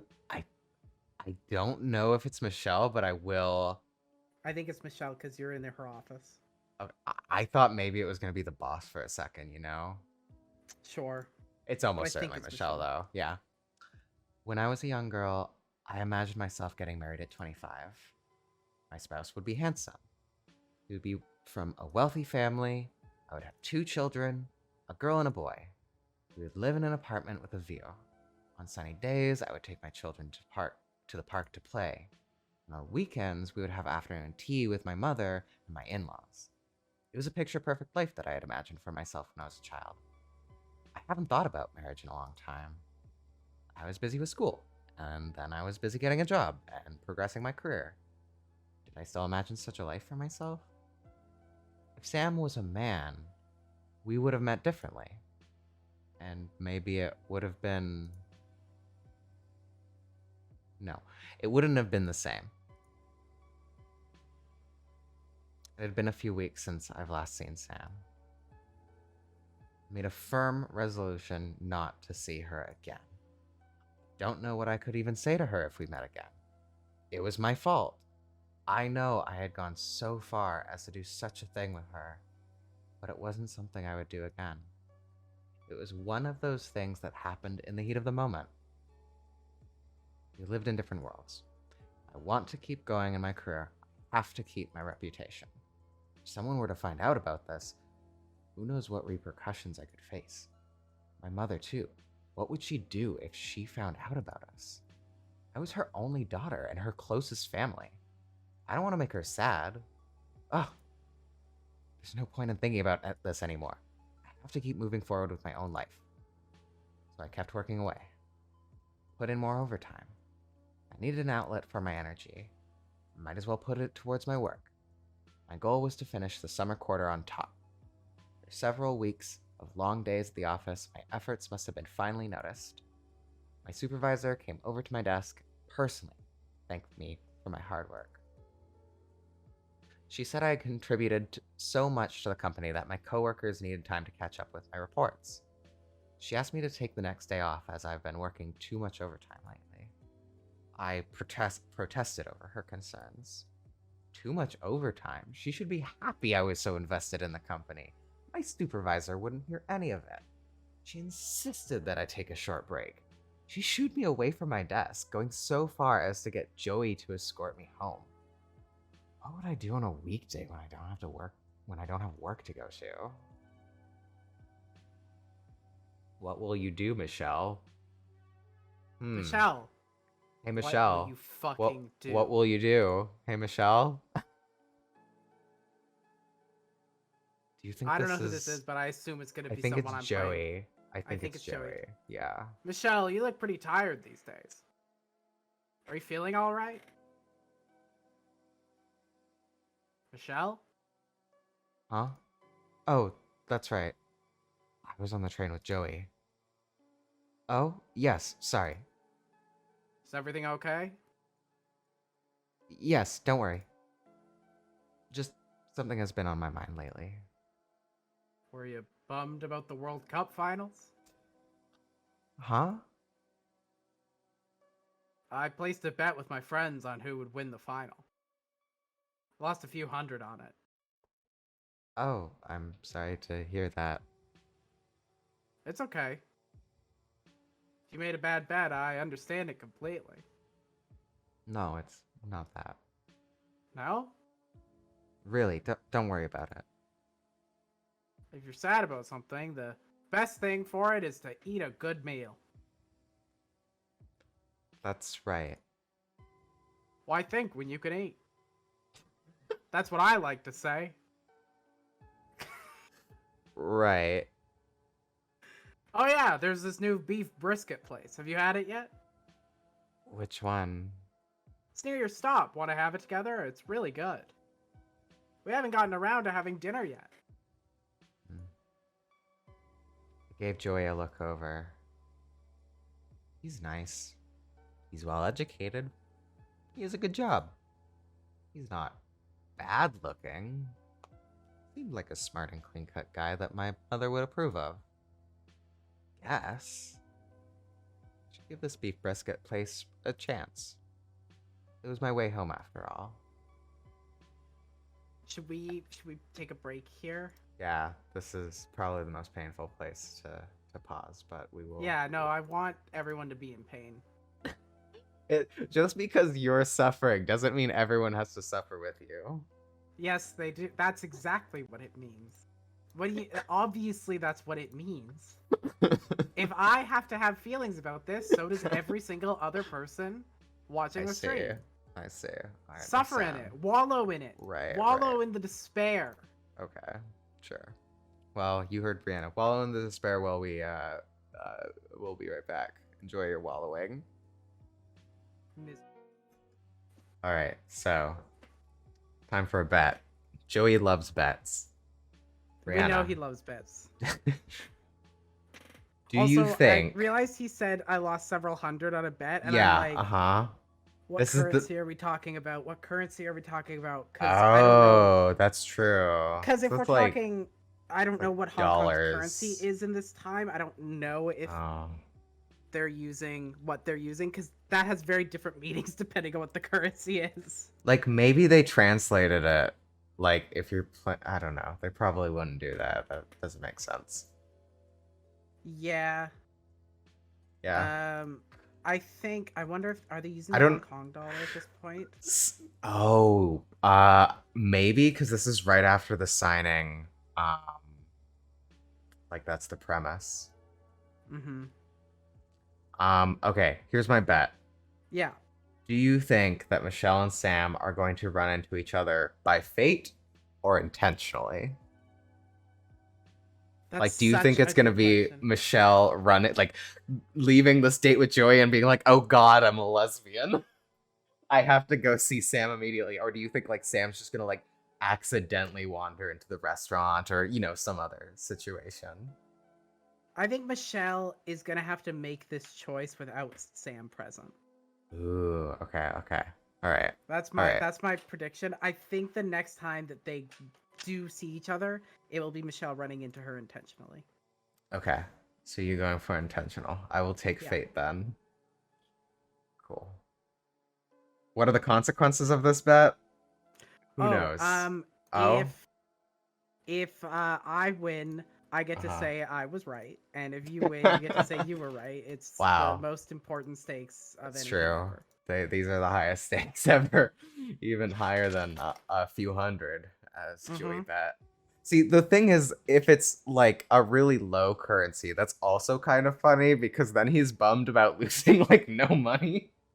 Yeah, again, like the Hong Kong dollar today is worth 10 cents Canadian. Actually, wait, what is? Let's see, 17 cents or something. Hong dollar to Canadian in 1984 specifically. 1986 actually, but oh, sorry.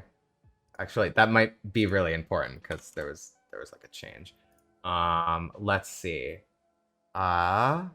This is the most crucial research we could possibly be doing. See, the problem is if you write 1986, it just translates like 1986 of the currency. Damn, do we just not have... Oh, here we go. Okay, here's the US dollar conversion, which... Rates recorded. Is this the reference rate? Okay.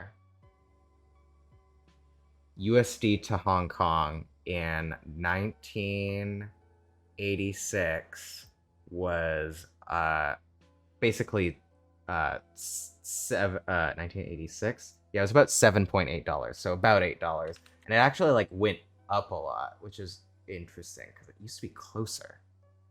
Interesting. Wait, so is that how that works? You have, So it's yeah, still okay. more. It's still like Yeah. Hong Kong dollar is worth a lot less than a US dollar. So yeah, 100 would then be like betting $20. Bro, you know what? Okay. He lost a couple. Okay, that's fair. 25. Actually, wait, but this is like 25 USD for us doing another conversion. It's like $40. Yeah, if that's for 100. He said hundreds. So Oh, he's he probably did somewhere say like the 100, so like 100 or yeah, like he bet about $100 or more, I guess, like legit. Yeah, sure. This seems right. Okay, Anyway, all right. okay, thank Fair you. enough. Thank you everyone for our math. This is That's very our important math research. little moment. And now we're back to Yeah. suffering. Uh, I went to Joy to the restaurant.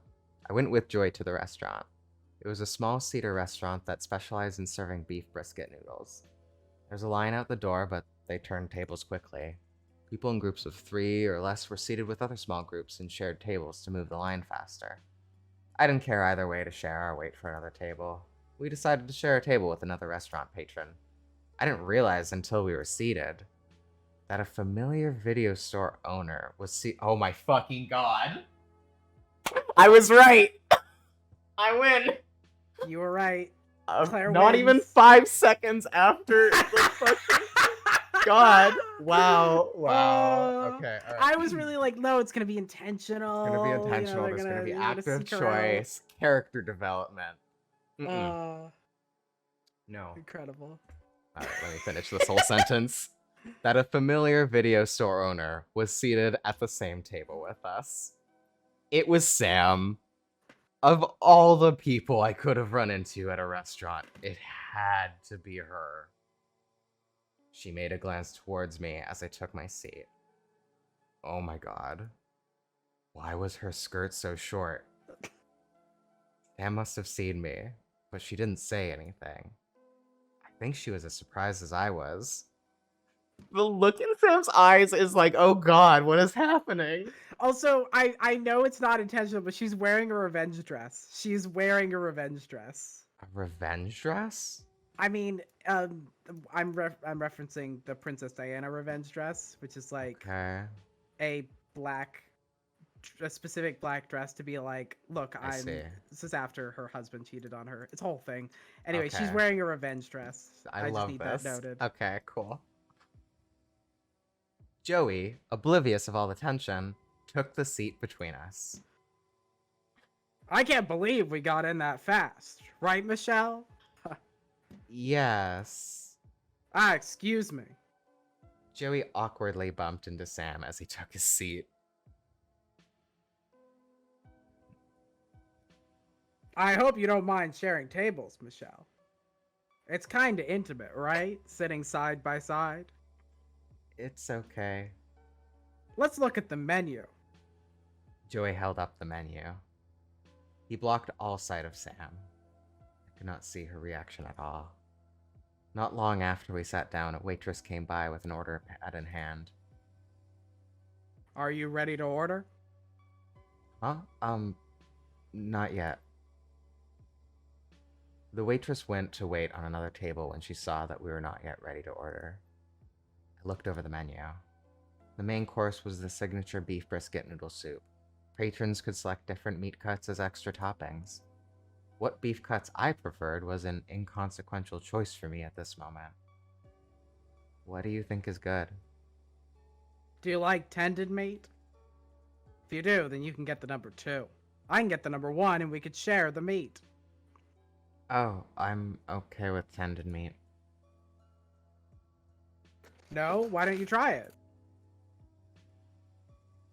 I pushed my seat back to sneak another glimpse of Sam. She was looking down into her empty bowl of noodle soup. She had a blank stare. I couldn't read it. I wanted to say something, but I couldn't find the words. I felt boxed inside this small restaurant. I hadn't prepared myself to meet Sam yet. Not so soon after what I did. Seeing her brought again all the emotions of guilt, fear, shame, and remorse. I didn't want her to see me here, especially not with my coworker, Joey. Would she even want to see me again? Did she hate me? Excuse me. Could... Excuse me, miss. May I get the bill, please? Okay, here's the bill. The waitress had grabbed the bill for Sam. Sam paid in cash and walked out. She didn't bother waiting for change. She definitely saw me for sure. No shit. Oh my god. Obviously, she saw you, Michelle. I'm gonna... But she didn't say a word to me at all before she left. It was still summer, but the gust of air from the door opening as she left felt cold. Waitress, we're ready to order. What do you want to order? We'll have one number 1, and Michelle, you'll have the number 2, right? I should make a choice. I've been going along with the flow of things, not considering what I desired most. This decision might be an inconsequential choice. Oh my god, words. An inconsequential choice in the end, but I didn't want to have any regrets. Should I go after Sam? Should I finish my meal with Joey? It's true, I didn't end things cleanly with Sam, but I had already made my decision that morning. I didn't need to say anything more to her, right? I'll have the number 1. I'm gonna kill you. I'm gonna find you. I'm gonna drag you down. No. No, she will not have the number 1. Okay, listen. We can discuss it. We can discuss it. We can discuss it. Okay. We can think about who she is. I just want to point out, the best thing is that he wants her to get the number 2, and I the know. option is That's I'll have so the number funny. 1. That's incredibly funny. It's so funny. So we're gonna say the number 1. No. If you click back, I'm making you load it for the next save.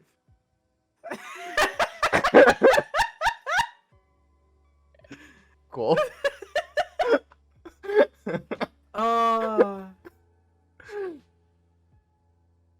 No, I'm just kidding. Yeah. I got you. Thank you. You thought I was straight. Ha! Straight Claire. Great, Claire just dropped. Wait. Huh? I'm sorry, I just remembered. I had something important to do right now. I have to leave. Oh? Was that your friend there? You two kept looking at each other. Yes. If it's something important, it's better to talk face to face. You shouldn't keep her waiting. That's right. I'm sorry, I'll make up a dinner with you the next time. Please enjoy your meal today, okay? I will. I'll see you next time at work. Yes, I'll see you. Excuse me. Okay, waitress, I'll have just the number 1 then. Make it an extra large. Yep. I excused myself and made my way out of the restaurant. I was upset. I was scared. I was hurt. I was overwhelmed by emotions. What I did last time to Sam was awful, but to be given the cold shoulder from Sam like that, it pained me. It was as if we ceased to exist in front of each other. It was what I wanted from the beginning, but it shouldn't be like this. It shouldn't have ended. I shouldn't have ended things with Sam like that. And I didn't want Sam's last impression of me to be a misunderstanding. I followed after Sam. It was dark now. Rain was lightly drizzling outside. I don't think the stream can hear the rain. It's very soothing. There's some rain. The clacking sound of my heels echoed loudly in the narrow roadway outside. Sam must have heard me running after her, but she didn't turn around. She got onto her bike and started up the engine. The sound of the motor was loud. Is this all that will be between us? I didn't want to accept it. Not like this. If Sam thought she could get away without acknowledging me, I was going to be really upset. I had to get her attention. I called out her name. Sam! She stopped revving her bike and she turned to look at me. It started raining more heavily. Sam, Wait. Sam. There were tears in her eyes. She rubbed them away with her hands. Can you talk to me?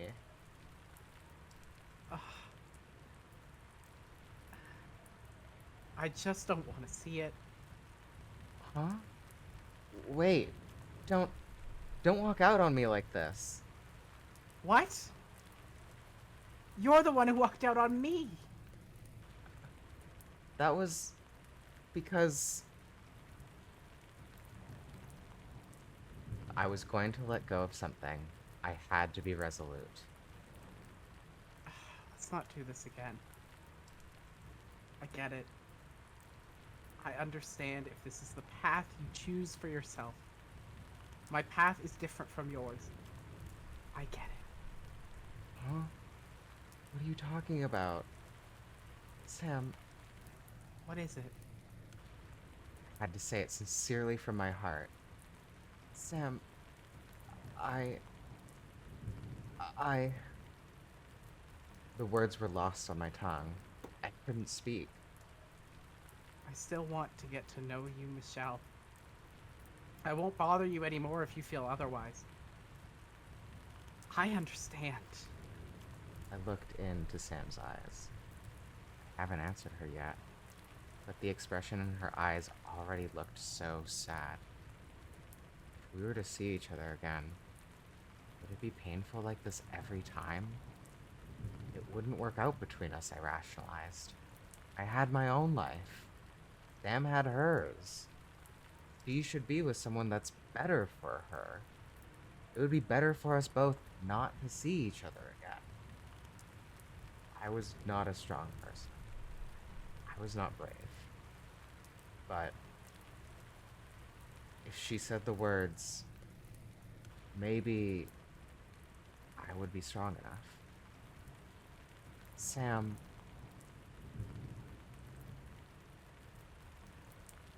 The words kept drying up in my throat. What was I doing just standing here? It's alright. I get it. You don't have to say it. And what? Sam had a look of resignation. You given up on me already? I did something wrong to her. I still haven't owned up to what I did. But this was my last chance to make things right between us. If I was going to end things cleanly between us, I had to tell her. I had to say it. I want for us to be more than this. Just give me another chance. Michelle, are you sure about this? Yes. You know the feelings that I have for you. I love you. Even in a short period of time, I love you, Michelle. Sam. I'm not going to run away this time. Michelle. It started to rain heavily. Thick rain droplets fell from the sky and pelted us both. Was it typhoon season already? It didn't matter. This was not the time for me to run for shelter. I walked straight towards Sam while the rain continued to fall. I wanted to show her that I was not a person who would give up so easily. Sam, look at me.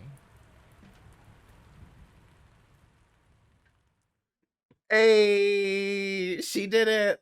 She did it, everyone. She finally She did it, fucking did it. everyone. Bow, bow, Oh, bow, bow, bow, bow, bow.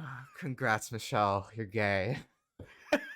In public, too. In public. Wow. In the rain, and on the rain. street. Oh, it's so perfect. What a good scene. I want this as a Phenomenal. movie. Please, please, please. Please, I want the movie so bad. It's super good. I pulled Sam towards me. I brought Sam's face right up to mine, and in the torrential rain, we kissed. It didn't matter to me at all if anyone else saw this. All I wanted was to be with Sam again. I could not let her go. Not again. Damn, she's crying. They're both crying. Oh my god. This game is gonna destroy me. Great game. There was a moment of pause before Sam returned my kiss. She was shocked, probably at my boldness. I didn't expect Sam to forgive me. It was understandable if she did not want to reciprocate my feelings. I readied my heart. But when I felt Sam put her arms around me and kiss me back, my heart overflowed with joy. I was crying tears of happiness. I never felt this happy before. The world around us seemed to pause for this moment. But of course, it never actually does. The rain continued falling on us, so much that our clothes became heavy from the rain. It's raining so hard. What should we do? Let's get out of the rain. Would you like to come back to my place? We can talk more and get ourselves dried. It might change into a storm if it keeps pouring like this. Sam.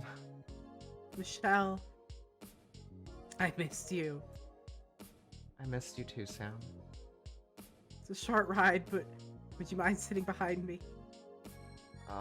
On your bike? Yes, that's alright with you. No, it's fine. Hold on tight, okay?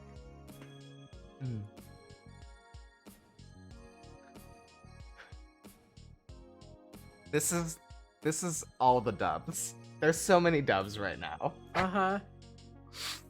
The third inning W. really, they really. Screen.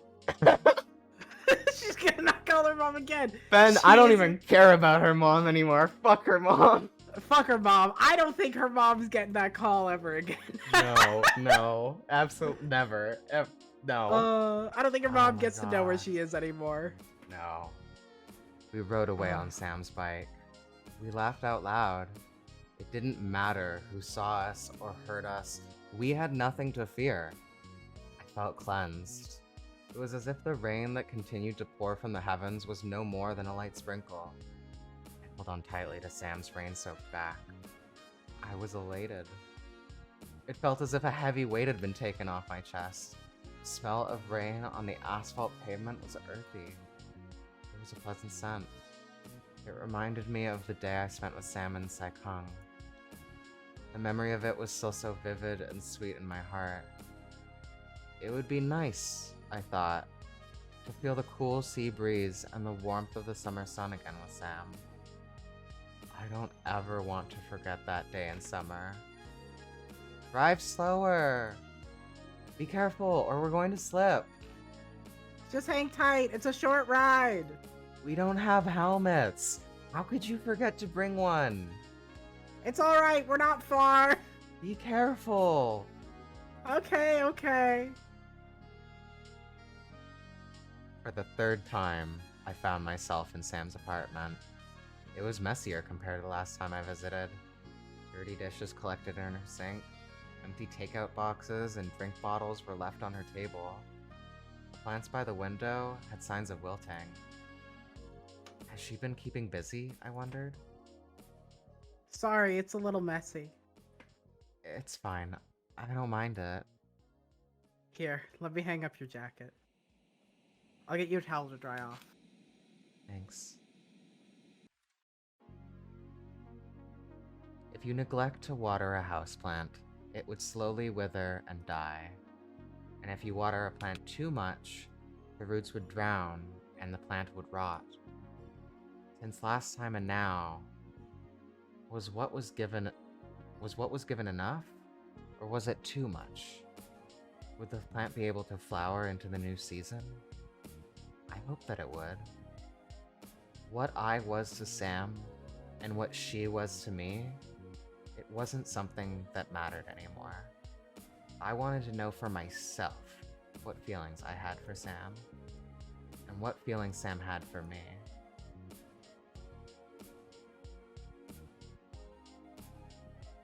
You might have to start leaving some of your clothes here if this keeps happening. Did you end up eating, by the way? Huh? From the brisket place earlier. I didn't. I'm sorry to have interrupted your date. It wasn't a date. Huh. You want anything then? Want what? Something to eat to make up for your dinner. I don't really want to go out again in the rain. I can make something. I'm still a little hungry. Really? You can cook? You're always so surprised at everything I do. Do I seem like someone who can't cook? No, I didn't mean that. I'll make something. Any requests? Anything goes. Alright. How about a black bean stir fry? Okay. Sam had me sit down and wait, saying her kitchen was too small to fit 2 cooks. I watched her prepare the meal. It didn't take her long to prepare the ingredients. She effortlessly cut up the vegetables she had in her fridge, fried up the vegetables with some ground pork along with some garlic, ginger, pepper, and black bean paste to taste. Her little portable stove packed heat. When she turned up the gas, flames quickly licked at the side of the wok and engulfed the entire pan. The ingredients were cooked in no time. Sam must have cooked a lot in the past. It made sense as she lived alone. She didn't seem to flinch when the oil sizzled and popped, nor when the flames erupted from the wok. I had an older sister. She might have cooked for me like this. I wasn't a spoiled little sibling, though. And Sam wasn't my sister. It's ready. Only one side dish? Huh? It's not enough? Well, I'm used to having a variety of dishes. You have too many complaints. Please compliment me for once. How is it? Does it taste good? It's not bad. That's it? Not bad means it's not bad. It's a compliment. If it's not bad, then you should say that it's good. If it's good, I'll say that it's good. It's not good? It's good enough to eat every day. Aw, Michelle. You cook often, Sam?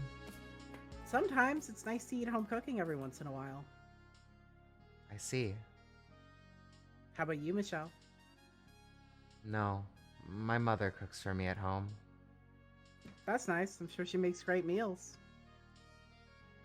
Sam, I'm sorry. Why are you sorry? About my mother?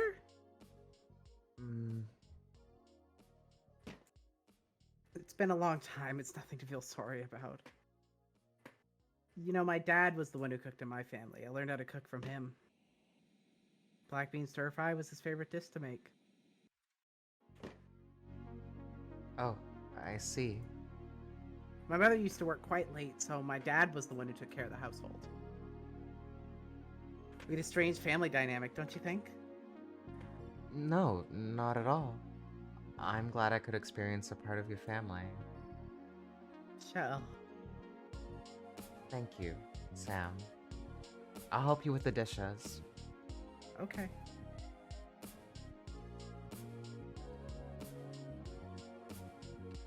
It seemed like the rain has stopped now. It looks like it. Will you be heading out?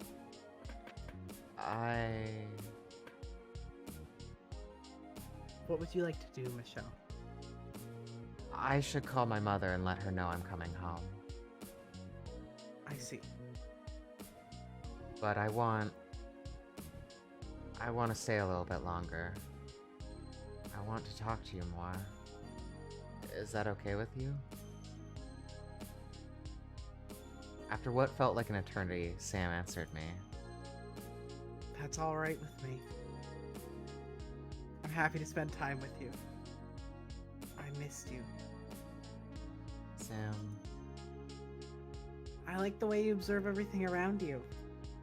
And the way you express yourself sincerely.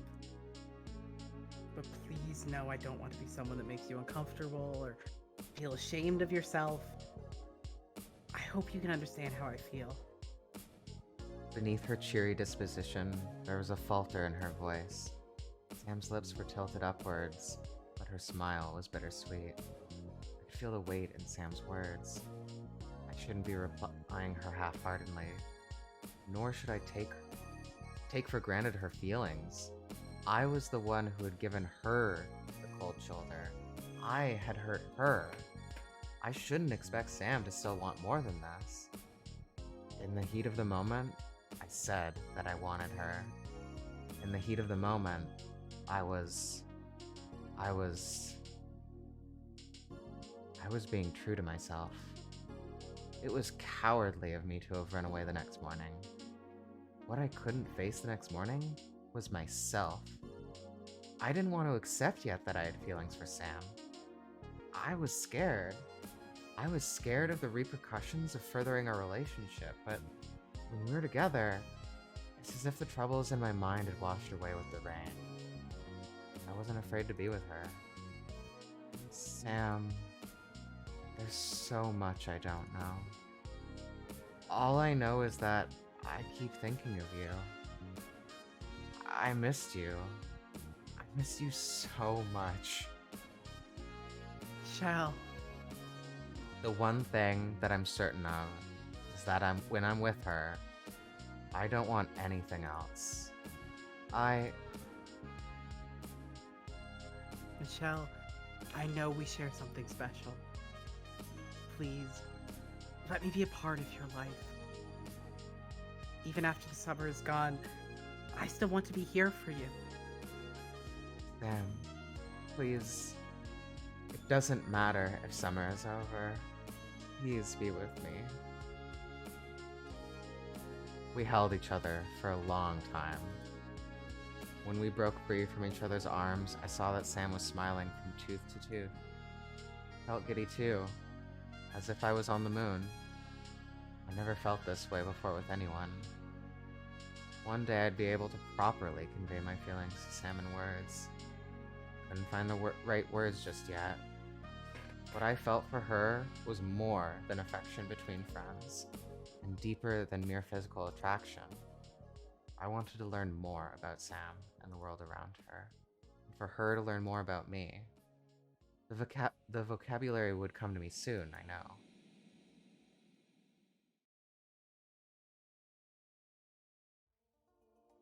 Later into the night, I asked Sam to put on a movie for us to watch.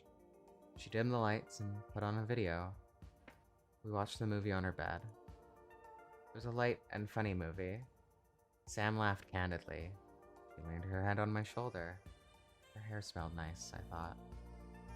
It was so good to spend time together again like this. The day on the beach with Sam was so dreamy. I wish I could relive that day with her. The past cannot be undone, but I hope that I could be strong enough not to repeat it. I believed in Sam's words. When she said that she missed me and wanted to be with me, my heart swelled. I was happy that I could make amends with Sam, though a small part of me was scared. I worried that I might have mired something in our relationship. A tiny voice in my head wondered, would Sam still love me the same way? Would it be possible for us to be as we were in the past? Sam was such a nice and gentle person. He had never done anything to hurt me. He's always been kind to me. Trust. It was something difficult to gain and something much easier to lose. The 2 months we were apart felt like a century. I looked for Sam's glances during the movie. I wanted her to look at me the same way that she did before. But there was some reservation in the way she was around me. I could never really read Sam that well. I wanted to know how she truly felt. I leaned back against Sam's shoulder. She automatically wrapped her arm around me.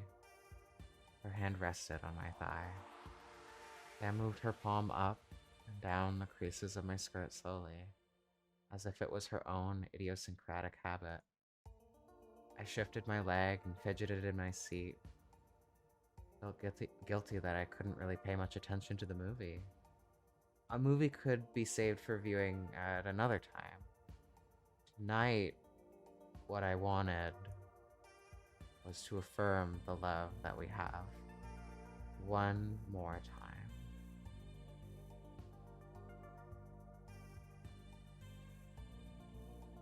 Michelle?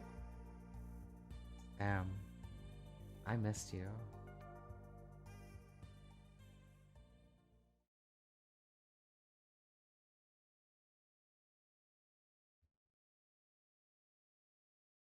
There was something incredibly indulgent about waking up late on a weekday that made it almost seem criminal.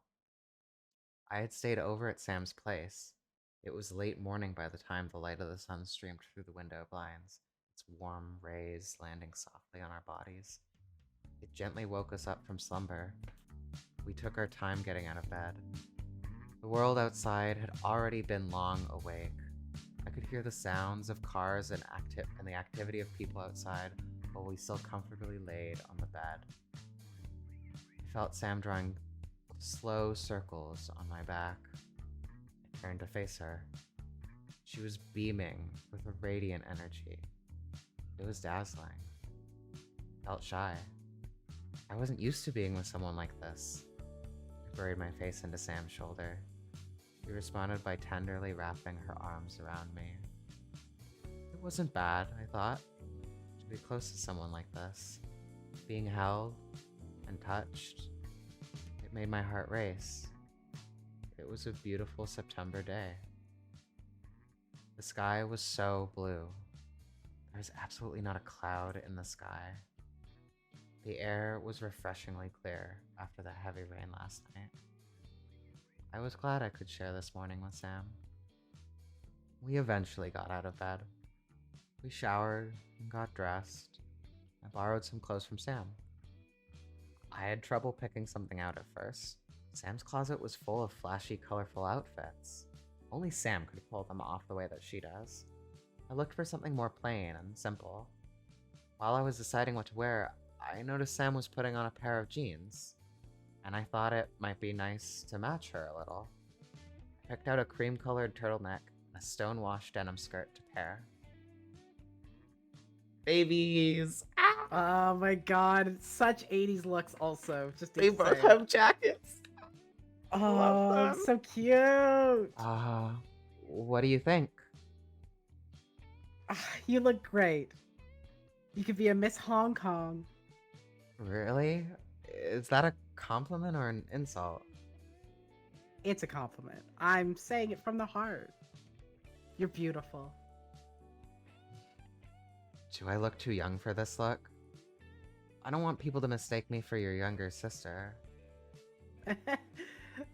I think the clothes look really fashionable on you.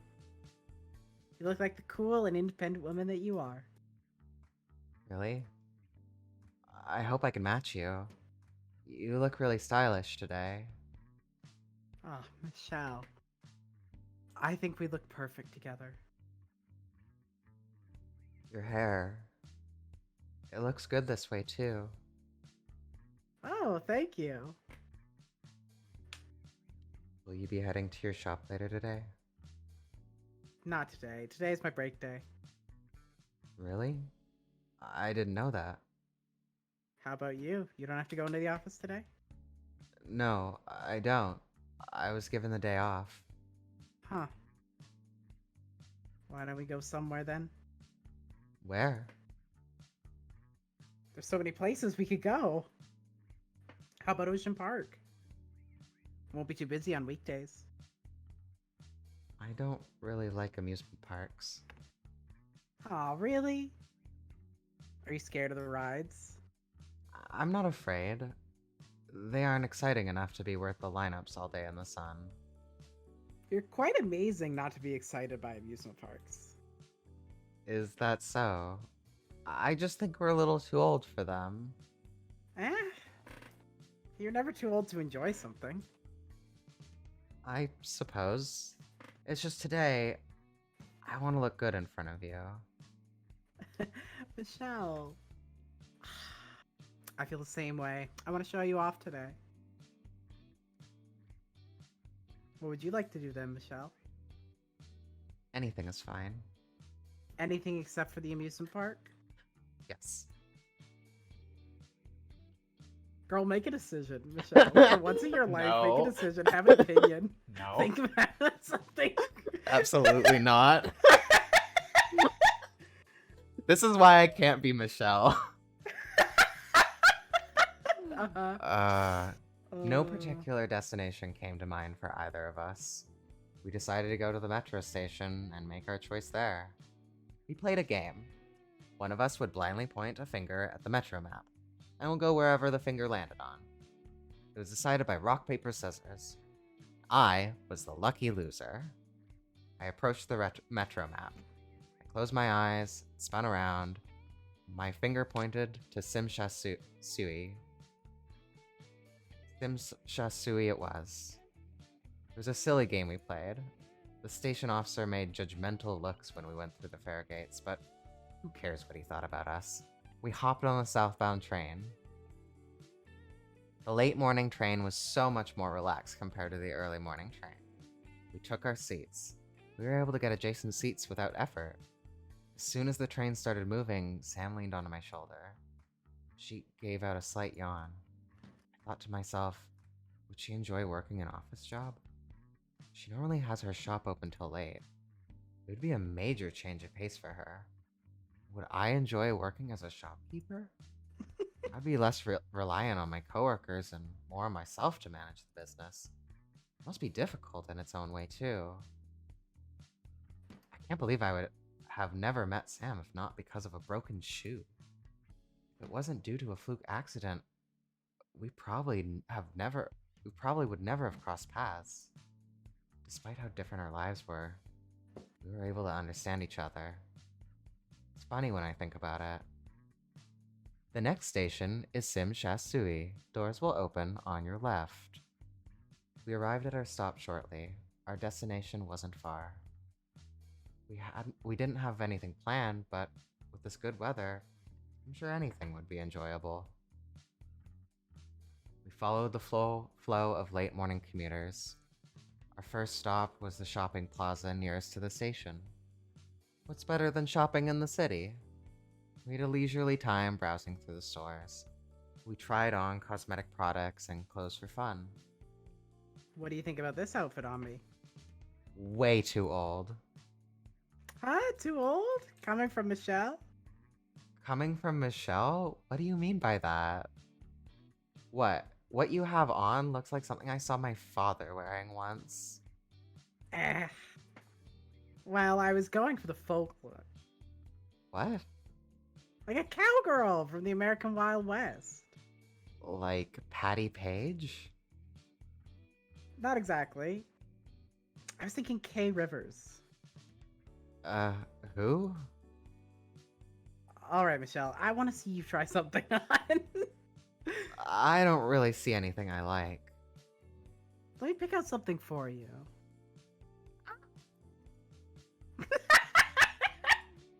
Michelle, come out of the closet. Wait, I'm not ready. It's difficult to put this dress on. Okay.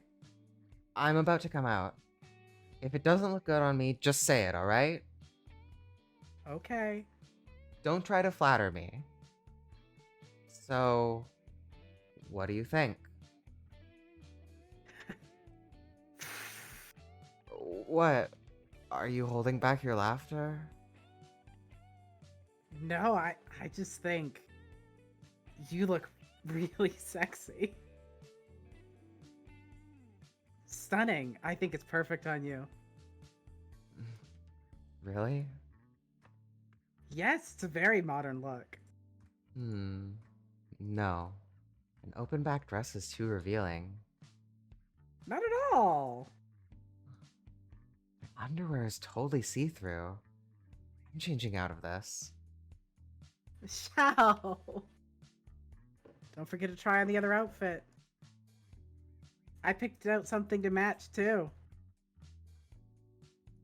I also just want to note when Oh my Sam god. references Kay Rivers, that is from the film Desert Hearts. I don't It's know a who K lesbian Rivers movie from is. 1985. Really? Okay, I want to watch it now. It's a good time. Great. Ready, Michelle? This outfit. It's gonna match, and I'm so excited for whatever this is. I'm ready. Oh my god. It's so cute. So, what do you think? You don't like this one? No. You look good. Really? Mm. I think you look stunning in this one too.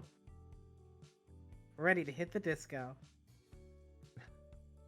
You look ready. But I don't know about this one for me. It's flashy. And the top is tight around the chest. It's a little uncomfortable. Is that so? Silhouette is quite fashionable. I think you should show your appeal sometimes. Uh, it's stylish. But I don't think this is my look. Don't get me wrong, I think you look glamorous. You're always so fashionable and eye-catching. More than any other pop star I've seen. Michelle. I think I should pick out my own outfit to try this time. I want to match you in my own way. Aw, Michelle. I look forward to seeing what you'll wear next. Don't expect too much. Although they were just straight up getting a date. Of Yeah, them. we are It's just getting a it's very date. cute.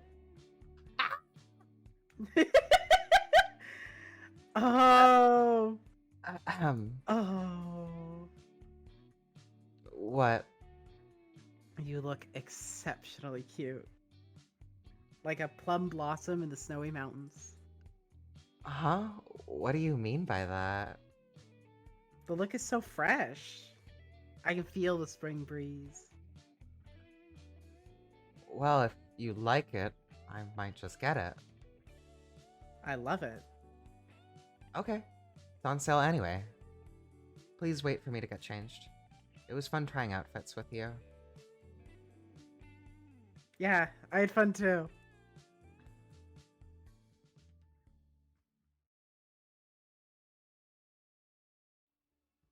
We walked out of the shopping arcade and followed the signs for the pedestrian footpath.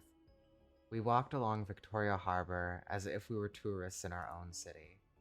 It was a wonderfully sunny day. I haven't seen such blue skies and white clouds over the city for so long. It was nice to simply admire the harbor skyline on days like today. Michelle, close your eyes. Hmm? Sam placed a white hairband in my hand. Huh? For you. When did you get this? When you were trying on the clothes. You didn't have to get me anything. It's a small thing. I thought it'd look good with what you're wearing today. Think so? Can you put it on for me? Of course. Sam placed the hairband on my head. Gay behavior. Gay behavior. How do I look? Perfect. You compliment me too much. Please be honest with me. Flattery will get you nowhere. Yeah, I am being honest. You've caught my eye since the beginning. And I don't say that just to flatter you. It's quite a clear day today. Isn't it? It's nice after it rains. The air is fresh. It is. I should get a photo of you. No, thank you. Shotomate. Just wait a moment. What's that? A disposable camera. What's that? I saw them selling it at the kiosk. Isn't it neat? Is it expensive? No, not at all. Come on, Michelle, lean beside the railing. Do a sexy pose. I don't really like photos. It's okay, just stay there. Huh? The film is loaded. Let's not waste it, okay? 5, 4, 3. Wait. Say cheese. Cheese. Jeez. I need to see how awkward this photo is. Shoot, I left the flash on. I wonder how it'll turn out. Probably terrible. Throw it away. No way! I'm gonna use up the whole roll today. I'm going back I'm- in the mall. It's getting too sunny. I can't take the glare. It's not at all. It's our first date together. It'll be an important memory for me. It's nice to have something as a memento. Don't you think so? Wow, imagine choosing this one. Imagine choosing that one. What a nightmare. Oh. I mean, I suppose so, right? I think it's I suppose so. I think so. Yeah. It feels like we're close to the end, but also Yeah. I don't know. I have no clue. I have no idea. Let's go for a little bit longer and then we Okay. can Yeah, yeah. we'll see. We'll see. It is. It is nice to have something as a memento. Right? Sam, never mind. What is it? Do you think we can ask someone to take a photo of us together? Yes. Of course. Let me ask someone. One moment, all right? Okay.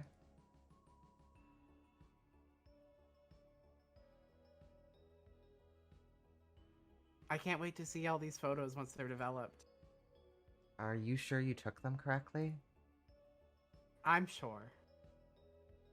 Oh, look, the ferry's coming in. Hmm? Want to get on the ferry? We can continue our date on the island side. We can just get back on the subway to get across the harbor. It's faster. Come on, it's a wonderful day to be out. Let's have some fun. Enjoy the view. The ferry fare is cheaper, too. That's true. I'm getting on. Hey, wait for me. I went along with her. It's true, we didn't really have any specific plans in mind for today. I've been so used to rushing here and there during my daily commute. I forgot I could take it slowly today. We boarded the ferry. The wind carried the strong, salty smell of the water, but it wasn't unpleasant. It wasn't a long ride. I watched the familiar skyline get closer. The skyline has changed so much over the recent years. I wondered what it will be like for Hong Kong in the future. Will the view of the mountains be covered up by buildings someday? Will the landmarks I recognize still be there? Where would I be in the future? And where would Sam be in my life? I shouldn't think about these things right now. Today was a relaxed day for both of us. If I was at work, I'd probably be having lunch at my usual spot near my workplace at this time. I question if things were going smoothly without me. My supervisor had asked me to take today off, but if I had to make up the time for all the work left undone in my absence, I should have just gone into work today. I was growing anxious. I didn't want to find a stack of documents waiting on my desk the next day. As if sensing my growing displeasure, Sam linked her arms with mine and squeezed my hand. It was time for us to disembark the boat. She thinks about work too much. She does. Should we call it here? I feel like we're not as close as we Probably. think we are to the end. Probably. I think we Yeah. still got some time to go. Yeah, if we do like a short session next time, then Well, I guess- suspect we have not gotten to the DLC as well. Yeah, I either suspect that we haven't or that I installed it wrong, because there was like a spot where I was like, oh, this is where the DLC is gonna be, and then it was just like not there, and I was like, oh, this feels feel like like it where could you would put be- a scene. I feel like it could be end of game DLC. I do think it could be like It might that. be. Yeah. I mean, but also I thought this was the end of game. I thought we were like end of game. Because like you have like Michelle's perspective and Sam's perspective, and then you have like the final thing, right? Like I thought that was Yeah, in my but I mind. think That's game design. But I Gay think design. they're luxuriating in in the space that they have Yeah. to show us the dates and them kind of trying to work out what their relationship dynamic is and like Yeah. you know Sam kind of pushing Michelle maybe a little hard. Mm-hmm. Yeah, we Um, haven't even gotten a scene with them and Cecilia yet. I'm so curious. I'm so Yeah. excited. Also, Fenrir, you're very right. They do need to learn about boundaries and healthy relationship communication stuff. But That'll be they've been another in the 10 years. yeah, they've been in the drama so long. It's gonna take them a little bit, I think. Like Um, like you said, day 2 and they're wearing matching outfits and telling each other they love each other. Like this is some very first relationship energy. extremely. Also, like, I think something Ah. that is like, Michelle is so deeply sheltered as a person. Oh, yeah. Um, Yeah. like there's so much distance between them that needs to be kind of met in the middle, and I'm excited to see how that comes together and what we get to see of them trying to bridge that distance and whatever else is left for us in this game. Yeah. Who knows? But I guess Next that session, last time, probably last session, probably probably. I get the sense that next time's gonna be the last time. Yeah. Who knows? Maybe we'll end in the first 15 minutes like we had a Yeah. habit of doing with video Yeah. games. We did do that. We did do that. That was with an no, that wasn't. That was with Fable, right? And 'Cause it was also, we ended up way earlier than we thought with Mass Effect as well, I think. Or no, that one was later than we no, thought. that one went way later. That one went 30 minutes over. Yeah, you're right. And it was a terrible ending. This one, better ending than This Fable one's 3. great. Better ending than Mass Effect Andromeda. Fully invested. This might be my favorite game we've played, and I was very invested in the sword lesbians. I liked the sword lesbians. I'm excited for Yeah. these two. Sometimes you want a sword lesbian, sometimes you want a clueless lesbian. My Cheers. interests are very diverse. Uh-huh. God. All I right. love how head empty they both are. Incredible stuff. So head empty in different ways. We have to end Different. this. We have to end this. All Okay. right. Good Thanks, night, everybody. everyone. See you next week. See you next week for more Yay. lesbians in Hong Kong in 1986. The end.